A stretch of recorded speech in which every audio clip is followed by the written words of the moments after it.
Just minute একটু। হ্যাঁ, চলো। আচ্ছা, তো সেক্ষেত্রে আমরা যে ইউনিটটা আমরা আজকে শুরু করতে চলেছি, আমাদের ইউনিটের নাম হচ্ছে অ্যালগরিদম ফান্ডামেন্টাল। অর্থাৎ অ্যালগরিদম কাকে বলে, এই অ্যালগরিদম কাকে বলে, এগুলো আমি আশা করি সবাইকে আমি একবার করে একটুখানি ছোট্ট করে সবাইকে একটু রিভিশন দেওয়া হয়েছিল। অ্যালগরিদম কাকে বলে, অ্যালগরিদমের ডেফিনেশন কি, তবুও আমি আজকে একটু বলে দেবো যে আমরা আজকের ক্লাসে আমরা কি কি জানতে চলেছি এবং অ্যালগরিদম কি জিনিস আমরা কম বেশি একটু একটু বেসিক কনসেপ্ট আমাদের হয়েছিল, তবুও আমি আজকে ডিসকাস করব। আর কি কি ডিসকাস করবো সেটাও আগে একটু ভালো করে জানতে হবে। তো দেখো, বেসিক্যালি আমরা আজকে ডিসকাস যেটা করব সেটা হচ্ছে যে definition of characteristics of algorithm, অর্থাৎ একটা অ্যালগরিদমের কি কি ক্যারেক্টারিস্টিক্স আছে, কি কি অ্যালগরিদমের ক্যারেক্টারিস্টিক্স আছে সেটা নিয়ে আগে একটু। ক্যারেক্টারিস্টিক্স মানে কি, অ্যালগরিদমের বৈশিষ্ট্য কি কি আছে। একটা অ্যালগরিদম যে হবে, সেই অ্যালগরিদমকে অ্যালগরিদম কখন বলতে পারবো, তার বৈশিষ্ট্য কি থাকলে সেটাকে আমরা অ্যালগরিদমের আওতায় ফেলতে পারবো। তারপরে বলেছে রিকার্সিভ অ্যালগরিদম আর নন রিকার্সিভ অ্যালগরিদম, এটা কিন্তু খুব ইম্পর্টেন্ট জায়গা। রিকার্সিভ আর নন রিকার্সিভ এর কনসেপ্ট ডেফিনেশন, কনসেপ্টটা বোঝা কিন্তু খুব পরিমাণে দরকার আছে। একটা মিনিট দেখি, আবার তো জয়েন করতে চাইছে।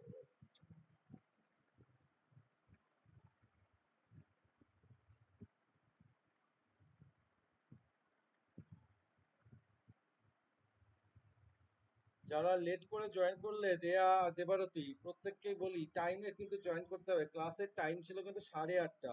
তোমরা কিন্তু অলরেডি কিন্তু প্রচন্ড স্যার লেট জয়েন নেটওয়ার্ক করছো। পাচ্ছিলাম বলে দেরি হয়ে গেছে, স্যার নেটওয়ার্ক পাচ্ছিলাম না। আচ্ছা আচ্ছা আচ্ছা। স্যার আমারও তাই। তবুও আমি বলবো যে অন্তত পক্ষে দেখো, আমি তো ক্লাসের জয়েনিং টাইম কিন্তু 8:30 থেকে 8:35 থাকে, আমি কিন্তু আজকে 8:38 পর্যন্ত ওয়েট করেছি, তারপরে কিন্তু আমি ক্লাসে ঢুকেছি। তো আমি সবাইকেই বলার কথা যে টাইমলি কিন্তু জয়েন করতে হবে, টাইমলি।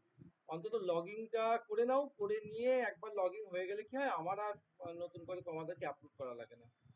আমার সেক্ষেত্রে একটু আমি ফ্রি থাকি, তাহলে আমি ক্লাসটা করাতে পারি। তারপরে তোমরা একবার যদি মনে হয় খুব ইমার্জেন্সি আছে, ঠিক আছে, লগ আউট করে বেরিয়ে যাও, আবার লগ ইন করো, সেক্ষেত্রে তোমার ইচ্ছা খুশি মতো তুমি লগ ইন লগ আউট করবে। তাতে মানে ক্লাসের কোনো হ্যাম্পার হয় না, সেক্ষেত্রে তুমি তোমার ইচ্ছা মতন ঢুকতে পারো, বেরোতে পারো, আমাকে আর পারমিশন দেওয়া লাগে না। এটাই বলার যে প্রত্যেকে একটু টাইমলি জয়েন করবে, এটাই রিকোয়েস্ট আমাদের কাছে। আচ্ছা, তো দেখো আমরা আজকে যে চ্যাপ্টার গুলো পড়বো সেটা আগেই বলে দিলাম যে আমরা প্রথমে আজকে একটু জানবো যেটা ক্যারেক্টারিস্টিক্স অফ অ্যালগরিদম কি। আচ্ছা, রিকার্সিভ অ্যালগরিদম আর নন রিকার্সিভ অ্যালগরিদম, এইটা খুব ইম্পর্টেন্ট। এইখান থেকে কিন্তু খুব ইম্পর্টেন্ট জায়গা, এইখান থেকে কিন্তু প্রশ্ন আসে। এই রিকার্সিভ অ্যালগরিদম কাকে বলে, কাকে বলে তো আসবে না, মানে এর কনসেপ্ট থেকে আসবে। নন রিকার্সিভ অ্যালগরিদম কাকে বলে, এটা খুব ভালো করে জানবো। আচ্ছা, নেক্সট যেটা আসবে হচ্ছে representation of algorithm flow chart. আচ্ছা, নতুন আজকে একটা জিনিস শিখবো, যে জিনিসটা হচ্ছে ফ্লো চার্ট কি। ফ্লো চার্ট কি জিনিস, সেটা হচ্ছে ফ্লো চার্টকে কি করে অ্যালগরিদমের সঙ্গে কি করে রিপ্রেজেন্ট করতে হয়, অর্থাৎ সেই জিনিসটাও আমরা আজকে জানবো। আর লাস্ট যে টপিক আছে সেটা হচ্ছে প্রিসিউডো কোড, অর্থাৎ এমন একটা কোডিং পদ্ধতি। দেখো, আমরা কিন্তু নাম্বার সিস্টেম করে এসেছি, নাম্বার সিস্টেমে কিন্তু আমরা বিভিন্ন রকম কোডিং পদ্ধতি সম্পর্কে শিখেছি। আমরা বিভিন্ন নাম্বার শিখেছি, আমাদের পজিশনাল নাম্বার, নন পজিশনাল নাম্বার, এবং প্রত্যেকটা নাম্বারের বেস কি, তার একটা নাম্বার থেকে আরেকটা নাম্বারে কনভার্সেশন শিখেছি, প্লাস বাইনারি সংখ্যা যেগুলোর আমরা তার ওয়ান্স কমপ্লিমেন্ট, টুস কমপ্লিমেন্ট, এগুলো আমরা শিখেছি।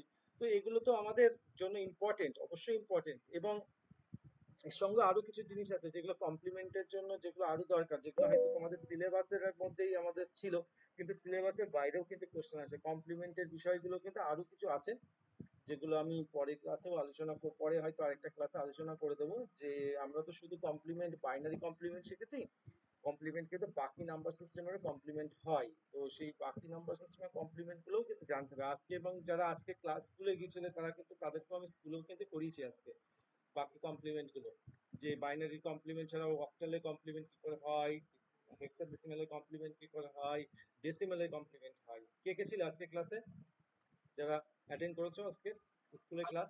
স্যার আমি ছিলাম, আমি স্যার স্যার ছিলাম। আমি ছিলাম। ওকে, আচ্ছা, যারা ছিলে তারা তো খুবই ভালো, আর যারা ছিলে না তাদের জন্য আমি অবশ্যই অনলাইনে আমরা কমপ্লিমেন্ট গুলো করিয়ে দেবো। এবং কমপ্লিমেন্ট গুলো জানতে হবে কিন্তু, কারণ কমপ্লিমেন্ট থেকে কিন্তু পরীক্ষায় একটা প্রশ্ন আসবে, নিশ্চয়ই ইম্পর্টেন্ট। এবং বাকিদের জন্য, সবার জন্য ইম্পর্টেন্ট, প্রত্যেকের জন্য ইম্পর্টেন্ট, মানে যারা আমাদের স্কুলে তাদের জন্য ইম্পর্টেন্ট 100%, বাকিদের জন্য জেনে রাখতে হবে। কারণ স্যার যদি যেই কোশ্চেন করুক, সে কিন্তু কমপ্লিমেন্ট থেকে একটা প্রশ্ন দেবেই। এবার যাই হোক, যেটা আমরা এবার আমাদের ব্যাক টু আমাদের টপিকে চলে আসি। তো আজকে আমরা যেটা শিখবো বা জানবো সেটা হচ্ছে অ্যালগরিদম কি। তো চলো একটু ট্রাই করি, মানে জেনে নিই যে অ্যালগোরিদম কাকে বলে। দেখো এখানে অ্যালগোরিদমের দুটো জিনিস রয়েছে, একদম বেসিক ডেফিনিশন, যেটা আমি অলরেডি গতকালকে ক্লাসেও বলেছিলাম, যেটা আন্ডারলাইন করে দিয়েছিলাম। অ্যালগোরিদমের সিম্পল ডেফিনিশন এখানে পরিষ্কার সংজ্ঞা দেওয়া আছে, যে কোনো নির্দিষ্ট সমস্যার সমাধানের জন্য সহজ সরল ভাষায় যুক্তিসম্মত এবং ধাপে ধাপে সম্পাদন করার যে পদ্ধতি, তাকেই বলা হচ্ছে কি অ্যালগোরিদম। অর্থাৎ অ্যালগোরিদম বিষয়টা কি? অ্যালগোরিদম বিষয়টা হচ্ছে যে যে কোনো কাজ সেটা বা যে কোনো প্রবলেম, সেই প্রবলেম বা সেই প্রবলেমটার সলিউশন করার জন্য কি কি তুমি সেটাকে পর্যায়ে ভেঙেছো, অর্থাৎ কি কি স্টেপে ভেঙেছো, সেই ভাঙার কাজটাকেই বলা হচ্ছে কি একটা অ্যালগোরিদম। অর্থাৎ এখানে পরিষ্কারভাবেই বলা আছে, দেখো এই জায়গার টার্মস গুলো দেখো একটু, বলেছে কোনো নির্দিষ্ট সমস্যা। দেখো সমস্যা আমাদের যে কোনো ক্ষেত্রে যে কোনো কিছু আসতে পারে। এখন প্রশ্ন আসছে, স্যার এই অ্যালগোরিদম বেসিক্যালি কি কাজে ব্যবহার হয়? আমাদের মানুষের, আমাদের যারা হিউম্যান বিংস, আমাদের জীবনে হাজার রকম সমস্যা আছে, কিন্তু এখানে কম্পিউটার, এই অ্যালগোরিদমটা বেসিক্যালি কিন্তু কম্পিউটারের সফটওয়্যার রেসপেক্টে এখানে আলোচনা করা হচ্ছে। অর্থাৎ একটা কম্পিউটারে যখন একজন সফটওয়্যার ডেভেলপার, সে যখন একটা সফটওয়্যার তৈরি করবে, সেই সফটওয়্যার তৈরি করতে গেলে সেই সফটওয়্যারের যা যা ইউজিবিলিটি বা তার যা যা ক্রাইটেরিয়া বা সেই সফটওয়্যারের যা যা কাজ, সেই কাজগুলো যেন একদম সঠিকভাবে সম্পন্ন হতে পারে এবং রিয়েল টাইমে যেন সেই কাজটা করতে পারে, তার জন্য কি হয়েছে, তার তার ক্ষেত্রে সেই সফটওয়্যারটা বানাতে গেলে তাকে অনেক কিছু মাথায় রেখে সেই সফটওয়্যারটাকে ডিজাইন করতে হয়। আর এই সফটওয়্যারটা কিভাবে কাজ করবে, কি ওয়েতে কাজ করবে, সেটা ডিসিশন কে নেবে? সেটা ডিসিশন নেবে সেই সফটওয়্যারের অ্যালগোরিদম। অর্থাৎ একটা সফটওয়্যার কার উপরে ডিপেন্ডেন্ট থাকে? একটা সফটওয়্যার কিন্তু ডিপেন্ডেন্ট থাকে সেই সফটওয়্যারের অ্যালগোরিদমের উপর। অর্থাৎ যে সফটওয়্যারের অ্যালগোরিদম যত ভালো, সেই সফটওয়্যার কিন্তু তত ভালো পারফর্ম করবে। আর যে সফটওয়্যারের অ্যালগোরিদম সব থেকে বেশি কি বলবো, মানে সব থেকে খারাপ, সেই সফটওয়্যারের পারফরমেন্স কিন্তু সব থেকে পোর। অর্থাৎ একটা সফটওয়্যার, এই যে আমরা যে বলি যে একটা একটা সফটওয়্যার, সফটওয়্যার কিন্তু টোটালি ডিপেন্ড করে আমাদের কার উপরে? একটা অ্যালগোরিদমের উপরে। একটা অ্যালগোরিদমের উপরে। অর্থাৎ একটা ভালো অ্যালগোরিদম যদি ডিজাইন করা হয়, তাহলে একটা ভালো সফটওয়্যার তৈরি হতে পারবে। ঠিক যেরকম, একই রকম যদি বলি, একটা ভালো বিল্ডিং তৈরি করতে গেলে কি দরকার? একটা ভালো ইঞ্জিনিয়ার দরকার। একটা ভালো ইঞ্জিনিয়ার যদি থাকে, তাহলেই কিন্তু একটা ভালো বিল্ডিং, একটা ইনফ্রাস্ট্রাকচার তৈরি হতে পারে। ঠিক একই রকম, যে আজকে ধরো কিছু কিছু উদাহরণ যদি দেখা যায়, আজকে যদি দেখো আমাদের কলকাতাতে গঙ্গার তলা দিয়ে মেট্রো হয়েছে। এই যে মেট্রোটা হয়েছে, মেট্রোটা তো বললাম আর মেট্রো তো হয়ে গেল না, গঙ্গার তলা দিয়ে যেতে গেলে সেটা একটা রিয়েল লাইফ চ্যালেঞ্জিং। তার গঙ্গার জলের কি প্রেসার, সেই প্রেসারটাকে ইউটিলাইজ করতে হবে, প্রেসারটাকে মানে প্রেসারটা তো থাকবেই, সেই প্রেসারটাকে ওভারকাম করে, এবং সেখানে যাত্রী সুরক্ষার ব্যাপারও আছে, এবং সেখানে কর্মীদের যারা কাজ করবে তাদের সুরক্ষার কথাও আছে, এবং সেই যে মেট্রো লাইনটা ভবিষ্যতে যদি বন্যা বা কোনো যদি জল এইসব থেকেও তাকে প্রোটেক্ট করতে হবে। এত কিছুকে মাথায় রেখে কিন্তু ইঞ্জিনিয়ার যারা ইঞ্জিনিয়াররা কাজে ছিল, তারা কিন্তু প্রতি মুহূর্তে তারা চ্যালেঞ্জ ফেস করেছে। অর্থাৎ এই চ্যালেঞ্জিং গুলোকে তার সলিউশন কে দেবে? অ্যালগোরিদম। তো যে কোনো সফটওয়্যার আমাদের মোবাইলে আজকের দিনে যদি দেখি, এই যে কম্পিউটার, এই মুহূর্তে আমরা সকলে যে অ্যাপসটার সাহায্যে লগ ইন করে আছি, যারা আমরা সবাই একসঙ্গে কানেক্টেড, সেই অ্যাপসটার নাম কি? Google Meet. এই গুগল মিট এই যে একসঙ্গে কাজটা করছে, এই যে আমরা প্রত্যেকে, আমি আমার আহ, যে যা যা স্ক্রিন থেকে যা যা শেয়ার করছি, তুমি আমার প্রত্যেকে আমার অডিও পাচ্ছ, বা তোমাদের কমিউনিটি, তোমরাও যখন কিছু বার্তা দিচ্ছ বা কোনো মেসেজ করছো, সেটাও বাকি সকলে পাচ্ছে। এই যে অ্যাপসটা, এই অ্যাপসটার মধ্যেও কিন্তু হাজার রকম কাজ করছে এই গুগল মিট। এই গুগল মিটের কাজটা, এই অ্যাপসটা নিশ্চয়ই একদিনে দুদিনে ডিজাইন হয়নি। সুতরাং যারা এই অ্যাপসটাকে ডিজাইন করছে, তারাও কিন্তু এই অ্যাপসটার একটা যথাযুক্ত কি বানিয়েছে? তার একটা যথাযুক্ত অ্যালগোরিদম বানিয়েছে। অর্থাৎ এই অ্যাপসটার পারপাস কি, অ্যাপসটার কাজ কি, এবং অ্যাপসটা কিভাবে কাজ করবে, সেই কাজটাকে কি করতে হয়? সহজ সরল, যুক্তিসম্মত এবং ধাপে ধাপে সেটাকে সম্পন্ন করার প্রসেসকেই বলা হচ্ছে কি এক কথায় অ্যালগোরিদম। অর্থাৎ অ্যালগোরিদম কিন্তু আমাদের মানে দৈনন্দিন জীবনের বা প্রাত্যহিক জীবনের সঙ্গেই কিন্তু এটা কিন্তু সরাসরি ভাবে ওতপ্রোতভাবে যুক্ত। অর্থাৎ অ্যালগোরিদমের কাজ হচ্ছে, আমাদের সাধারণত দেখো এইখানে একটা লেখা আছে, এই লেখাটা যদি একটু দেখো, বলেছে কোনো একটা কম্পিউটার যে কোনো প্রোগ্রাম বা কোনো ল্যাঙ্গুয়েজে লেখার আগে আগে যে পদ্ধতি বা ধাপগুলো নির্দিষ্ট হয় তাকেই বলা হচ্ছে যাতে প্রোগ্রামটি সঠিকভাবে নির্দিষ্টভাবে সুসম্পন্ন করতে পারি। অর্থাৎ এই কাজটাকে করার জন্যই আমরা সাধারণত ব্যবহার করি কি একটা অ্যালগোরিদম। অর্থাৎ একটা সফটওয়্যার ভালো পারফর্ম করবে কখন, তার অ্যালগোরিদমের উপর। অর্থাৎ অ্যালগোরিদম, এবার অ্যালগোরিদম কি, অ্যালগোরিদম হচ্ছে সেই তার ডিজাইন, অর্থাৎ সফটওয়্যারটাকে ডিজাইন করা হয়েছে সেটাকেই বলা হচ্ছে এক কথায় অ্যালগোরিদম। এবার এখানে যেটা আমাদেরকে একটু ভালো করে আগেও দিনও বলেছি, অ্যালগোরিদমের কিছু ক্যারেক্টারিস্টিক আছে, কিছু বৈশিষ্ট্য আছে। সেই বৈশিষ্ট্যগুলো কি কি এখানে পরিষ্কারভাবে এখানে বাংলা টার্মসটা দিয়ে দিয়েছে, এখানে ছখানা বাংলা টার্মস দিয়েছে। তো আমি বাংলা টার্মসের থেকে আমি ইংরেজি টার্মসের উপরে বেশি জোর দিচ্ছি, কারণ বাংলা টার্মস গুলো অ্যাকচুয়ালি ঠিক যায় না। আমাদের কম্পিউটার তো অ্যাকচুয়ালি বাংলা সাবজেক্ট নয়, কম্পিউটার জিনিসটাই হচ্ছে ইংলিশ সাবজেক্ট। তো প্রত্যেকটা টার্মসে একটু আমাদের সবাইকে একটু ইংলিশ টার্মস গুলোর সঙ্গে একটু কম বেশি একটু হ্যাবিচুয়েটেড হতে হবে। আচ্ছা, তো বেসিক্যালি দেখো আমাদের যে ছটা পয়েন্ট খুব ইম্পর্টেন্ট। একটা অ্যালগোরিদম, একটা মানে ক্যারেক্টারিস্টিক্স, মানে কি ক্যারেক্টারিস্টিক্স, মানে একটা অ্যালগোরিদমকে অ্যালগোরিদমই কখন বলবো, তার এই বৈশিষ্ট্যগুলো যদি থাকে তাহলেই তাকে আমরা একটা অ্যালগোরিদম বলতে পারি। অর্থাৎ এই বৈশিষ্ট্যগুলো যার মধ্যে নেই সে অ্যালগোরিদমের মধ্যে দেখতে হলেও সে বাস্তবে অ্যালগোরিদম নয়। অ্যালগোরিদমের জন্য কি কি দরকার, প্রথম জিনিস যেটা দরকার সেটা হচ্ছে ইনপুট। অর্থাৎ একটা অ্যালগোরিদম, আগেই বললাম অ্যালগোরিদম মানে কি, অ্যালগোরিদম হচ্ছে একটা ডিজাইন বা একটা কাজ করার তার একটা স্টেপ বাই স্টেপ একটা সলিউশন। তো সেই সলিউশনের মধ্যে কি থাকতে হবে, অবশ্যই ইউজার, অর্থাৎ কোনো অ্যালগোরিদমের মধ্যে কি হয়, একটা সফটওয়্যার কার উপরে ডিপেন্ড করে চলে, অবশ্যই কোনো একটা ইউজার সে কিছু ইনপুট দেবে এবং সফটওয়্যারটার কাজ কি, সফটওয়্যারের কাজ হচ্ছে সেই ইনপুটটাকে যথাযথভাবে আউটপুটে প্রদান করা।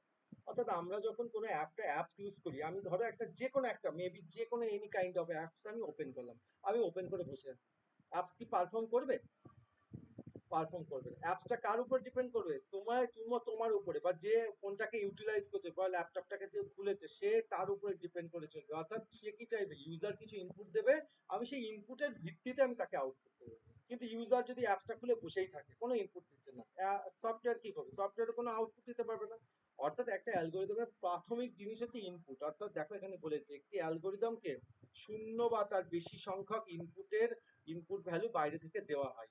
অর্থাৎ কোনো একটা ইনপুট যদি দিই সেই ইনপুটের রেসপেক্টে কিন্তু কি করবে, অ্যালগোরিদম কাজ করবে, এটাই বলা হয়েছে। অর্থাৎ উইদাউট ইনপুটে কোনো অ্যালগোরিদম কিন্তু পারফর্ম করতে পারবে না।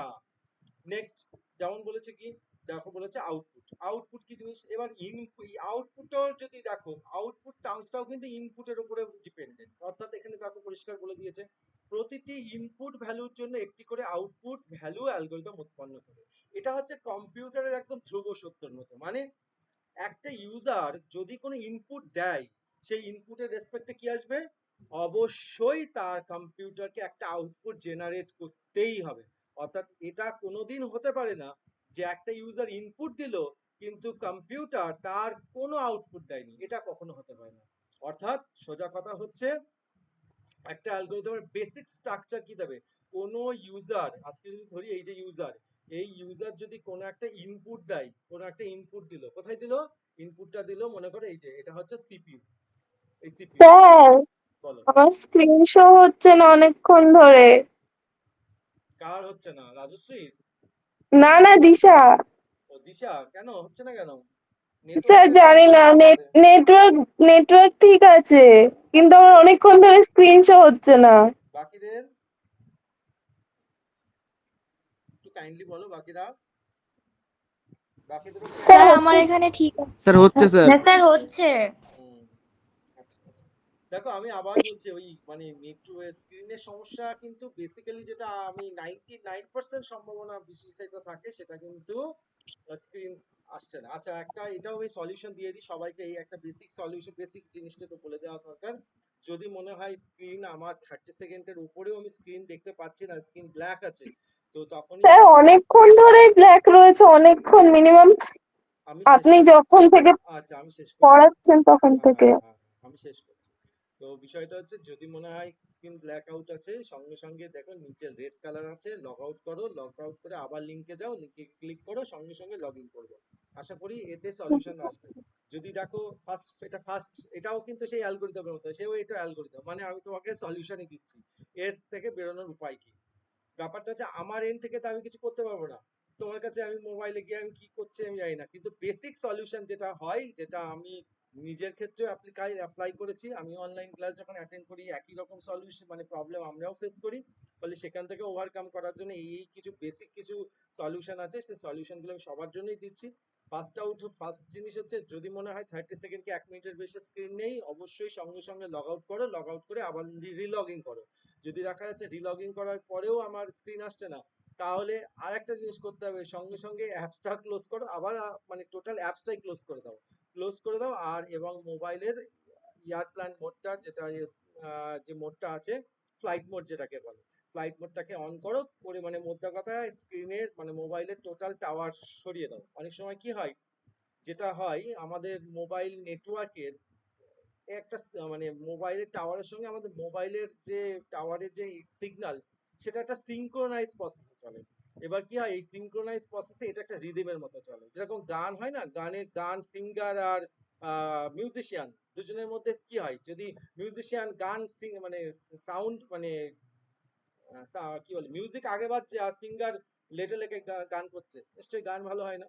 তো আমাদের মোবাইলের সঙ্গেও টাওয়ারের মধ্যে সেম জিনিস, সিঙ্ক্রোনাইজেশন ব্যাপার আছে। অনেক সময় কি হয়, সিঙ্ক্রোনাইজেশনটা ব্রেক হয়ে যায়, এই কারণে কি হয়, নেটওয়ার্ক ভালো ফুল স্ক্রিন বা ফুল নেটওয়ার্ক মোবাইল শো করা সত্ত্বেও প্রপারলি কাজ করে না। ওই জন্য একবার পুরো টাওয়ারটাকে মানে মানে টোটাল আউট করে দিয়ে আবার ফ্লাইট মোডটাকে আবার অন করে নাও, মানে অফ করে দিয়ে আবার নর্মাল যখন ফোনে যখন টাওয়ার চলে আসবে তখন আবার লগ ইন করো। আশা করা যায় এতে 99% সলিউশন হওয়া উচিত।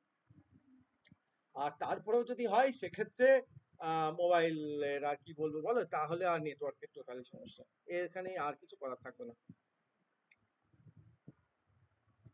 আশা করি মানে আশা করি যা বলেছি শোনা গেছে। তো চেষ্টা করবা যাতে এই সলিউশনটা একটু নেওয়ার চেষ্টা করো সকলে। আচ্ছা, এবার যেটা আমরা চলে আসি, দেখো আউটপুটে। আচ্ছা, আরেকটা জিনিসও বলে দিই, যদি কারো খুব বেশি অসুবিধা হয় বা কতটুকু অসুবিধা হলো বা কতটুকু দেখতে পারলে না, একটু মার্ক করে রাখবে। আমি তো ক্লাস শেষে তো আধ ঘন্টার মধ্যে আমি তোমাদেরকে তো রেকর্ডিং ক্লাসের লিংক দিয়ে দেবো, তোমরা তখন যেটুকুনি মনে হচ্ছে যে স্যার এই টাইমটুকু আমার বাদ গেছে, সেই টাইমটুকু আমি একটু দেখে নেবো, সেটা একটু দেখে নেবে প্রত্যেকে। তবে অবশ্যই, তবে এখানেও একটা ব্যাপার আছে, অনেকেই আছে যে ও ঠিক আছে স্যার অনলাইন ক্লাসে রেকর্ড হচ্ছে পরে দেখে নেবো, পরে কিছু হয় না। কিন্তু আমি ওইটা, দেখো রেকর্ড কিন্তু এই কারণে দেওয়া, এটা জাস্ট ইমার্জেন্সি পারপাস, যারা জয়েন করতে পারছেন না একান্ত তাদের জন্য। লাইভ ক্লাস কিন্তু লাইভ ক্লাস, তার থেকে কিন্তু ভালো কিছু হয় না। তাহলে তো আমি একদম টোটালি আমি নিজেই একটা ক্লাস ছোট্ট করে রেকর্ড করে আমি তোমাদেরকে পাঠিয়ে দিতাম, দেখে নিই, সেটা তো হয় না। কারণ আমার কোনো কোশ্চেন করবো, তোমাদের কোনো ডাউট থাকলে সলিউশন হবে, সেখানে সব থেকে বেটার হয় লাইভ ক্লাস। তো চলে আসি আমাদের ব্যাক টু আমাদের অ্যালগোরিদমে। তো দেখো অ্যালগোরিদমের যে বৈশিষ্ট্যগুলো ছিল, প্রথম বৈশিষ্ট্য যেটা আমরা বলেছিলাম, যে একটা ইউজার যখন কোনো ইনপুট দেবে, ইনপুট কি করবে, সেই ইনপুটটা যায় কি, সেই ইনপুটটা যাবে হচ্ছে সিপিইউ এর কাছে। আর সিপিইউ কি কাজ করবে, সিপিইউ এর একটা বেসিক ধর্ম, সিপিইউ যা ইনপুট পাবে সিপিইউ কে কি করতে হবে, সেখান থেকে একটা আউটপুট সিপিইউ কে জেনারেট করতেই হবে। অর্থাৎ এইটা হচ্ছে একটা বেসিক অ্যালগরিদম, অর্থাৎ কম্পিউটারে যে ফরমেশনটাকে বলা হয়, এটাকে বলা হয় কম্পিউটারের আইপিও, অর্থাৎ ইনপুট প্রসেস আউটপুট। এইটা হচ্ছে একটা বেসিক অ্যালগরিদম আর্কিটেকচার, এইটাকে কম্পিউটারকে ফলো করতেই হবে, একদম ধ্রুব সত্যের মতো। নেক্সট, অ্যালগরিদমের পরের অ্যালগরিদম কি বলেছে, কারেক্টনেস বা সঠিকতা। কারেক্টনেস মানে কি, মানে যে কাজটা হবে সেই কাজটা যাতে একদম নিট অ্যান্ড ক্লিন এবং সঠিক আউটপুট আসে। সঠিক আউটপুট বলতে কি, সেই কাজটা যেন অবশ্যই যেন কি 100%, অর্থাৎ আমায় যে যে কাজটা এক্সপেক্ট করছি সেই অনুযায়ী যাতে কাজটা আমার আসে। আমি একটা ইনপুট দিলাম 2^3, তো আমি 2^3 যদি ইনপুট দিই, আমি কি এক্সপেক্ট করবো আউটপুট, কি মানে আউটপুট আমাকে কি দেবে, কি এক্সপেক্ট করতে পারি এখান থেকে আমি আউটপুট হিসাবে 2^3 থেকে? স্যার 8। অবশ্যই 8, কারণ আমরা জানি 2^3 মান বেরোবে 8। কিন্তু আমার কাছে যদি কম্পিউটার যদি এরকম একটা 100 দিয়ে দিল আউটপুট, তাহলে এটা কি, এটা এই 2^3 মান কি করে 100 আসলো, সেটা তো আমরা বুঝতে পারছি না। অর্থাৎ এই আউটপুটটা কি সঠিক আউটপুট নয়। তো সেখানেই বলা হচ্ছে যে অ্যালগরিদমের মানে যে কোনো সফটওয়্যার ডিজাইন যে করবে তাকে অবশ্যই মাথায় রাখতে হবে যে একটি অ্যালগোরিদম যেন সঠিক কথা অবশ্যই মেনে চলা উচিত। অর্থাৎ অ্যালগোরিদমকে কি করতে হবে, অবশ্যই তার গাইডেন্স মেনে চলতে হবে। যেমন প্রতিটি ইনপুট ভ্যালুর জন্য কি করতে হবে, সঠিক আউটপুট ভ্যালু তাকে তৈরি করতে হবে। এইখানে একটা জিনিস বলে দিই, কারেক্টনেসের ব্যাপারটা, এটা তো আমরা একদম বেসিক নিয়ে আলোচনা করছি। দেখো আমরা যদি একটু অ্যাডভান্স লেভেলে আসি পরবর্তীকালে যখন আমরা এটা আলোচনা করব, আমরা এখন দেখো বর্তমানে জেনারেশনে এসেছি, আমরা এআই নিয়ে এসেছি। এআই এখন পুরোপুরি চলে, তাই তো? এআই আমরা সকলে এআই ব্যাপারটা কম বেশি একটু ওয়াকিবহাল আছি। এআই এর আগে যেটা নিয়ে একটু মানে বছর ৫ ৭ ১০ বছর আগে যেটা আলোচনা হতো, যে আমাদের রোবোটিক ইঞ্জিনিয়ারিং, রোবট কি করে কাজ করে। এই যে আমাদের বিভিন্ন ধরনের কিছু মুভিও দেখবে, হলিউডের কিছু মুভিও বানিয়েছে, মেবি বলিউডের একটা দুটো বোধহয় মুভি হয়েছে, যে দেখা গেছে যে একটা মানুষ, একটা সায়েন্টিস্ট, সে একটা রোবট বানাচ্ছে, তাই না? এবার দেখা যাচ্ছে পরবর্তীকালে সেই রোবটটা সায়েন্টিস্টের কথা মেনে চলছে না, সে তার নিজের মতন ভাবে চলছে, অর্থাৎ সে স্বাধীন হয়ে গেছে। তো এইটা, এটা কি ফেলিওর বলবো? একটা রোবট ডিজাইন করলো, যে সেই রোবটটা যদি সে কি বলবে, তার অ্যাডমিনিস্ট্রেটর অর্থাৎ তার অ্যাডমিনটাকে, অর্থাৎ যে রোবটটাকে ডিজাইন করেছে সে তার অ্যাডমিন। অর্থাৎ রোবট যদি বলে আমি এখন স্বাধীন হয়ে গেছি, অর্থাৎ আমি আমার অ্যাডমিনের ইনস্ট্রাকশন মানবো না, অ্যাডমিন যা ইনপুট দেবে সেই ইনপুটের আউটপুট আমি, তো মানে সেই অনুযায়ী আমি কাজ করব না, অর্থাৎ তাহলে এটা কিসের ফেলিওর? অবশ্যই সেই রোবটের মধ্যে যে সফটওয়্যারটা চলছে সেই সফটওয়্যারের অ্যালগোরিদমের ফেলিওর। অ্যালগোরিদমের ফেলিওর কেন? কারণ একটা অ্যালগোরিদম সেইভাবে ডিজাইন করতে হবে যেখানে একটা অ্যাডমিনিস্ট্রেটর পাওয়ার যাতে সবসময় যাতে রোবটের উপরে বজায় থাকে। এবং সত্যি সত্যি এটা, এটা তো সিনেমাতে দেখানো হচ্ছে, কিন্তু বাস্তবে যদি কোনোদিন এরকম জিনিস হয়, হবে না এটা বলা যাচ্ছে না, তাহলে কি দেখা যাবে, যে দেখা যাবে যে রোবট, বা আজকালকার দিনে রোবট তো ছেড়ে দাও, আজকাল আরো অ্যাডভান্সে এআই চলে এসেছে, এখন এআই যুক্ত রোবট যদি তৈরি হয়ে যায়, সেক্ষেত্রে কি হবে, রোবট তো সে তো বা এআই যুক্ত রোবট যদি হয়, এখন যদি দেখা যায় যে বিভিন্ন চায়নার মতন দেশ যদি দেখো, আমরা আর্মিতে আমরা যেরকম বিভিন্ন কি করে ডিফেন্স লাইনের, ভারত মানে যে কোনো দেশের ডিফেন্স লাইন, বিএসএফ আর্মি তারা প্রোটেক্ট করে। তো সেখানে কি হচ্ছে, ম্যান পাওয়ারের একটা ব্যাপার আছে, তাদের সিকিউরিটির ব্যাপার আছে। এখন যদি সেই মানুষগুলোকে যদি রোবট দিয়ে, এআই যুক্ত রোবট দিয়ে রিপ্লেস করা হয়, এবং তাদের হাতে যদি মেশিন গান ধরিয়ে দেওয়া হয়, তো সেক্ষেত্রে কি হতে পারে? এখন সেখানে তাদের কি করতে হবে, তাদের মধ্যে অবশ্যই সেই অ্যালগোরিদম সেট করতে হবে যে তুমি তোমার এনিমি, যে তোমার যে শত্রু, তাকে তুমি প্রতিহত মানে তাকে তুমি আঘাত করবে। কিন্তু একটা অ্যালগোরিদমে যদি ফেলিওর হয়, দেখা যাচ্ছে কি হচ্ছে, যে একজন দেশের যে, ধরো আমাদের ভারতবর্ষের যদি এরকম হতো, আর্মিদেরকে রিপ্লেস করে এআই যুক্ত রোবোটিক মানে রোবটকে সেই জায়গাটাই দেওয়া হয়েছে, তাদের হাতে যদি এখন গান দিয়ে দেওয়া হয়, এবার যদি অ্যালগোরিদম যদি কোনো কারণে ফেলিওর হয়, দেখা যাচ্ছে সে কি করছে, শত্রুপক্ষকে বাদ দিয়ে সে তার নিজের সঙ্গীকেও মেরে ফেলতে পারে। তাহলে এটা কি, এটা হচ্ছে কারেক্টনেস। অর্থাৎ অ্যালগোরিদমের এই কারেক্টনেসটাকে তো খুব প্রয়োজন, অর্থাৎ অ্যালগোরিদম প্রপারলি সেটাকে এক্সিকিউট করছে কিনা। এরকম একটা সিনেমা দেখেছিলে কিনা জানি না, তোমরা তো যদিও ওই একটা হিন্দিতে একটা সিনেমা হয়েছিল, যাই হোক সিনেমার নাম আমার এই মুহূর্তে মাথায় আসছে না। তো সেখানে এরকম দেখিয়েছিল, প্রথমে রোবট প্রথমে চলছিল ভালোই, পরবর্তীকালে রোবট কি করছে, সে তার অ্যাডমিনের কথা শুনছে না, সে তার নিজের মতন ভাবে, মানে রোবটকে এখানে ভিলেন দেখানো হয়েছে। তো সেক্ষেত্রে কি হচ্ছে, রোবট নিজের মতন ভাবেই সে চালিত হচ্ছে। অর্থাৎ এটা একটা অ্যালগোরিদমের কারেক্টনেসের ডিফল্টার, অর্থাৎ কারেক্টনেস ভাবে মানে সেটাকে এক্সিকিউট করা যাচ্ছে না। এখন এই জিনিসটা যে কোনো সফটওয়্যারের ক্ষেত্রে অ্যাপ্লিকেবল হবে, যে কোনো সফটওয়্যারের ক্ষেত্রে। তো এইগুলোই তো বলা হচ্ছে অ্যালগরিদমের বেসিক বৈশিষ্ট্য। নেক্সট দেখো, নেক্সট বৈশিষ্ট্য বলেছে ফাইনাইটনেস। ফাইনাইটনেস মানে হচ্ছে একটি অ্যালগরিদমের ধাপগুলির সংখ্যা অবশ্যই নির্দিষ্ট হতে হবে।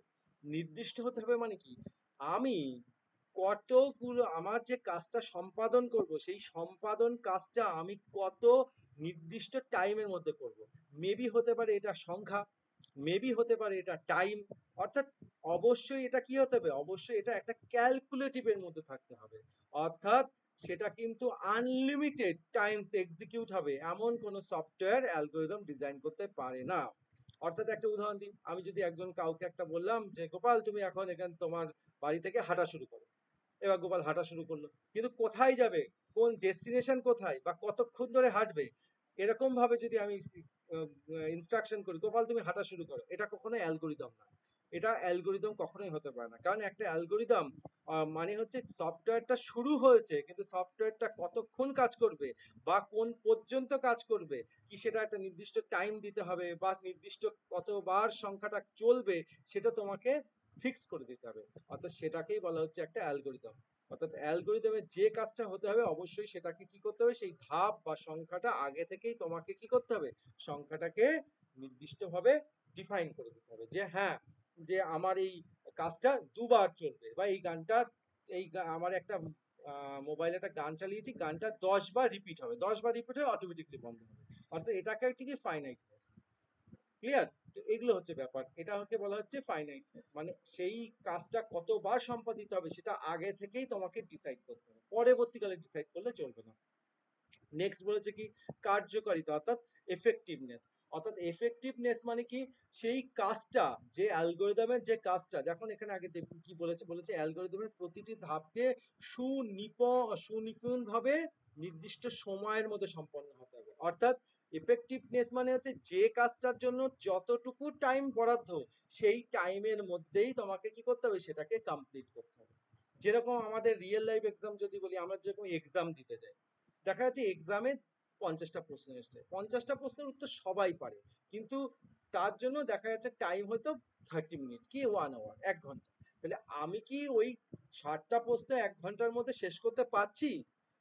যদি পারি তাহলে আমার এফেক্টিভনেস 100%। এবার দেখা যাচ্ছে কেউ একই সময়ের মধ্যে কেউ 55টা করছে, একই সময়ের মধ্যে কেউ 50টা করছে, একই সময়ের মধ্যে কেউ 40টা করছে।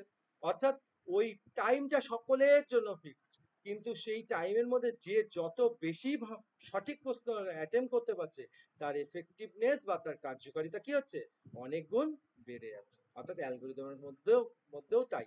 অর্থাৎ দেখবে কোনো অ্যাপস রান করতে অনেক বেশি সময় নেয়, কোনো অ্যাপস রান করে খুব তাড়াতাড়ি, খুব লাইট ভার্সন হয়। তো লাইট ভার্সন গুলোর কাজ কি, লাইট ভার্সন গুলোর কাজই হচ্ছে এফেক্টিভনেস কে এনহ্যান্স করা, বাড়িয়ে দেওয়া। যেমন একটা বাস্তব উদাহরণ দিই, ফেসবুক। ফেসবুক দেখবে প্লে স্টোরে যদি গিয়ে দেখো, ফেসবুক দুই ক্যাটাগরি ফেসবুক পাওয়া যায়, normal Facebook, Facebook light. Light কেন রাখা হয়েছে, নামের মধ্যেই লুকিয়ে আছে। লাইট মানে কি, লাইট বলতে কি বুঝি? স্যার হালকা। এক্স্যাক্টলি, এখানে লাইট মানে কিন্তু আলো নয়, ঠিক আছে। হালকা মানে কি, হালকা মানে কি রেসপেক্টে হালকা, মানে এখানে নিশ্চয় দাড়ি পাল্লা দিয়ে বাটখারা দিয়ে ওজন হবে না, হালকা রেসপেক্টে। হালকা মানে সফটওয়্যারটা এক্সিকিউট হতে কম টাইম নেবে। অর্থাৎ বড় যে নর্মাল যে ফেসবুকে কোনো কাজ করতে গেলে দেখা যাচ্ছে সেটা একটু হেভি ভার্সন, মানে কি সেটা এক্সিকিউট হতে একটু বেশি সময় নেবে। লাইট ভার্সন মানে কি, তাতে কিছু ফিচার্স কম আছে, কম ফিচার্সের সঙ্গে কাজ করছে, কিন্তু অনেক ফাস্ট গতিতে কাজ করবে, এটাকেই বলা হচ্ছে এফেক্টিভনেস। ক্লিয়ার? নেক্সট চলে আসি, দেখো নেক্সট বলেছে কি, নিশ্চয়তা বা ডেফিনাইটনেস। অর্থাৎ নিশ্চয়তা মানে কি, অর্থাৎ অ্যালগোরিদমের প্রতিটি নির্দেশ কি হতে হবে, একদম স্পষ্ট হতে হবে, নিট অ্যান্ড ক্লিন হতে হবে। এবং আরেকটা জিনিস, সরল হতে হবে। অর্থাৎ কমপ্লেক্সিটি হলে হবে না, কমপ্লেক্স থাকলে চলবে না। অ্যালগোরিদম যে ভাষায় লেখা থাকবে, অ্যালগোরিদমের ভাষা যাতে সহজ সরল হয়, প্রতিটা মানুষ যেন পরিষ্কারভাবে অ্যালগোরিদম দেখে বুঝতে পারে। আর এখানে বলেছে যে আনঅ্যাম্বিগুয়াস হতে হবে। অর্থাৎ আনঅ্যাম্বিগুয়াস মানে হচ্ছে যে জিনিসটা আছে সেটা যেন, মানে তোমার কাছে ওই একই কথা, নিট অ্যান্ড ক্লিন হতে হবে। অর্থাৎ সেটা যাতে এমন না হয় এমন ভাষায় তুমি লিখলে, দেখা গেলে এমন একটা ভাষায় তুমি লিখলে যে ভাষা সকলের জন্য নয়। অর্থাৎ এমন একটা আঞ্চলিক ভাষায় তুমি অ্যালগোরিদমটাকে ডিজাইন করলে যে ভাষা সকলে জানে না, অর্থাৎ সেরকম ভাষায় লিখলে হবে না। যেটা গ্লোবালি যে ভাষা সবাই জানে, গ্লোবালি যে ভাষাটা সবাই বোঝে, সেই রকম জিনিসেই তোমাকে কি করতে হবে, অ্যালগোরিদমকে ডিজাইন করতে হবে। আর লাস্ট পয়েন্ট কি বলেছে, পরিষ্কার পরিচ্ছন্ন, পরিষ্কার বা স্পষ্ট নির্দেশ, ওই একই কথা। অর্থাৎ অ্যালগোরিদম ডিজাইন করতে গেলে কি করতে হয়, অ্যালগোরিদম ডিজাইন করতে গেলে একটা সিম্বল ইউজ করতে হয়, বা যে কোনো সিম্বল। সেই সিম্বল মানে কি, বিভিন্ন রকম আইকন, সেই চিত্র হতে হবে বা আইকন হতে হবে, সেগুলো কি হতে হবে অবশ্যই, সেগুলো কি সেই একই কথা, পরিষ্কার এবং স্পষ্ট হতে হবে, যাতে সহজেই সেগুলো কি বোধগম্য হবে। তো এই যে পয়েন্টগুলো আমরা আলোচনা করলাম, এই কটা পয়েন্ট কিন্তু খুব ইম্পর্টেন্ট পয়েন্ট। এবার প্রশ্ন হচ্ছে যে পরীক্ষা এখান থেকে কি আসতে পারে, কেমন প্রশ্ন আসতে পারে, বলবে যে কারেক্টনেস কেস কি, এফেক্টিভনেস কি, ফাইনাইটনেস কি, ডেফিনাইটনেস কি, না এরকম প্রশ্ন আসবে না। প্রশ্ন এরকম আসতে পারে দেখো যখন আমরা আলোচনা করবো তখন তো আমরা জানবো, তবু একটু বলে দিই। প্রশ্ন এরকম আসতে পারে, নিম্নলিখিত কোনটি অ্যালগরিদমের বৈশিষ্ট্য নয়? তিনটে এর মধ্যে দিল, একটা বাইরে থেকে একটা অপশন দিল, তোমাকে কিন্তু ডিসাইড করতে হবে যে এর মধ্যে কোনটি অ্যালগরিদমের বৈশিষ্ট্য নয়। উল্টোটাও হতে পারে, নিম্নলিখিতর মধ্যে কোনটি অ্যালগরিদমের বৈশিষ্ট্য, এমন কিছু ইম্পর্টেন্ট টপিক দেওয়া হলো, দিয়ে তার মধ্যে এই ছটার মধ্যে একটা পয়েন্ট তোমাকে ঢুকিয়ে দেওয়া হলো, তোমাকে ডিসাইড করতে হবে কোনটি অ্যালগরিদমের বৈশিষ্ট্য।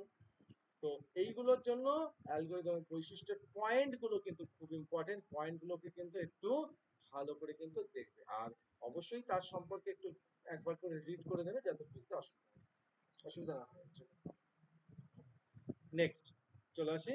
এবার দেখো এখানেও যে অ্যালগরিদমের যে বৈশিষ্ট্যগুলো ছিল, সেই বৈশিষ্ট্যগুলোর পরে যেগুলো আছে, সেই বৈশিষ্ট্য যেগুলো আমরা আলোচনা করলাম, সেইগুলো এই বৈশিষ্ট্যগুলো এখানে পরিষ্কারভাবে দেওয়া আছে।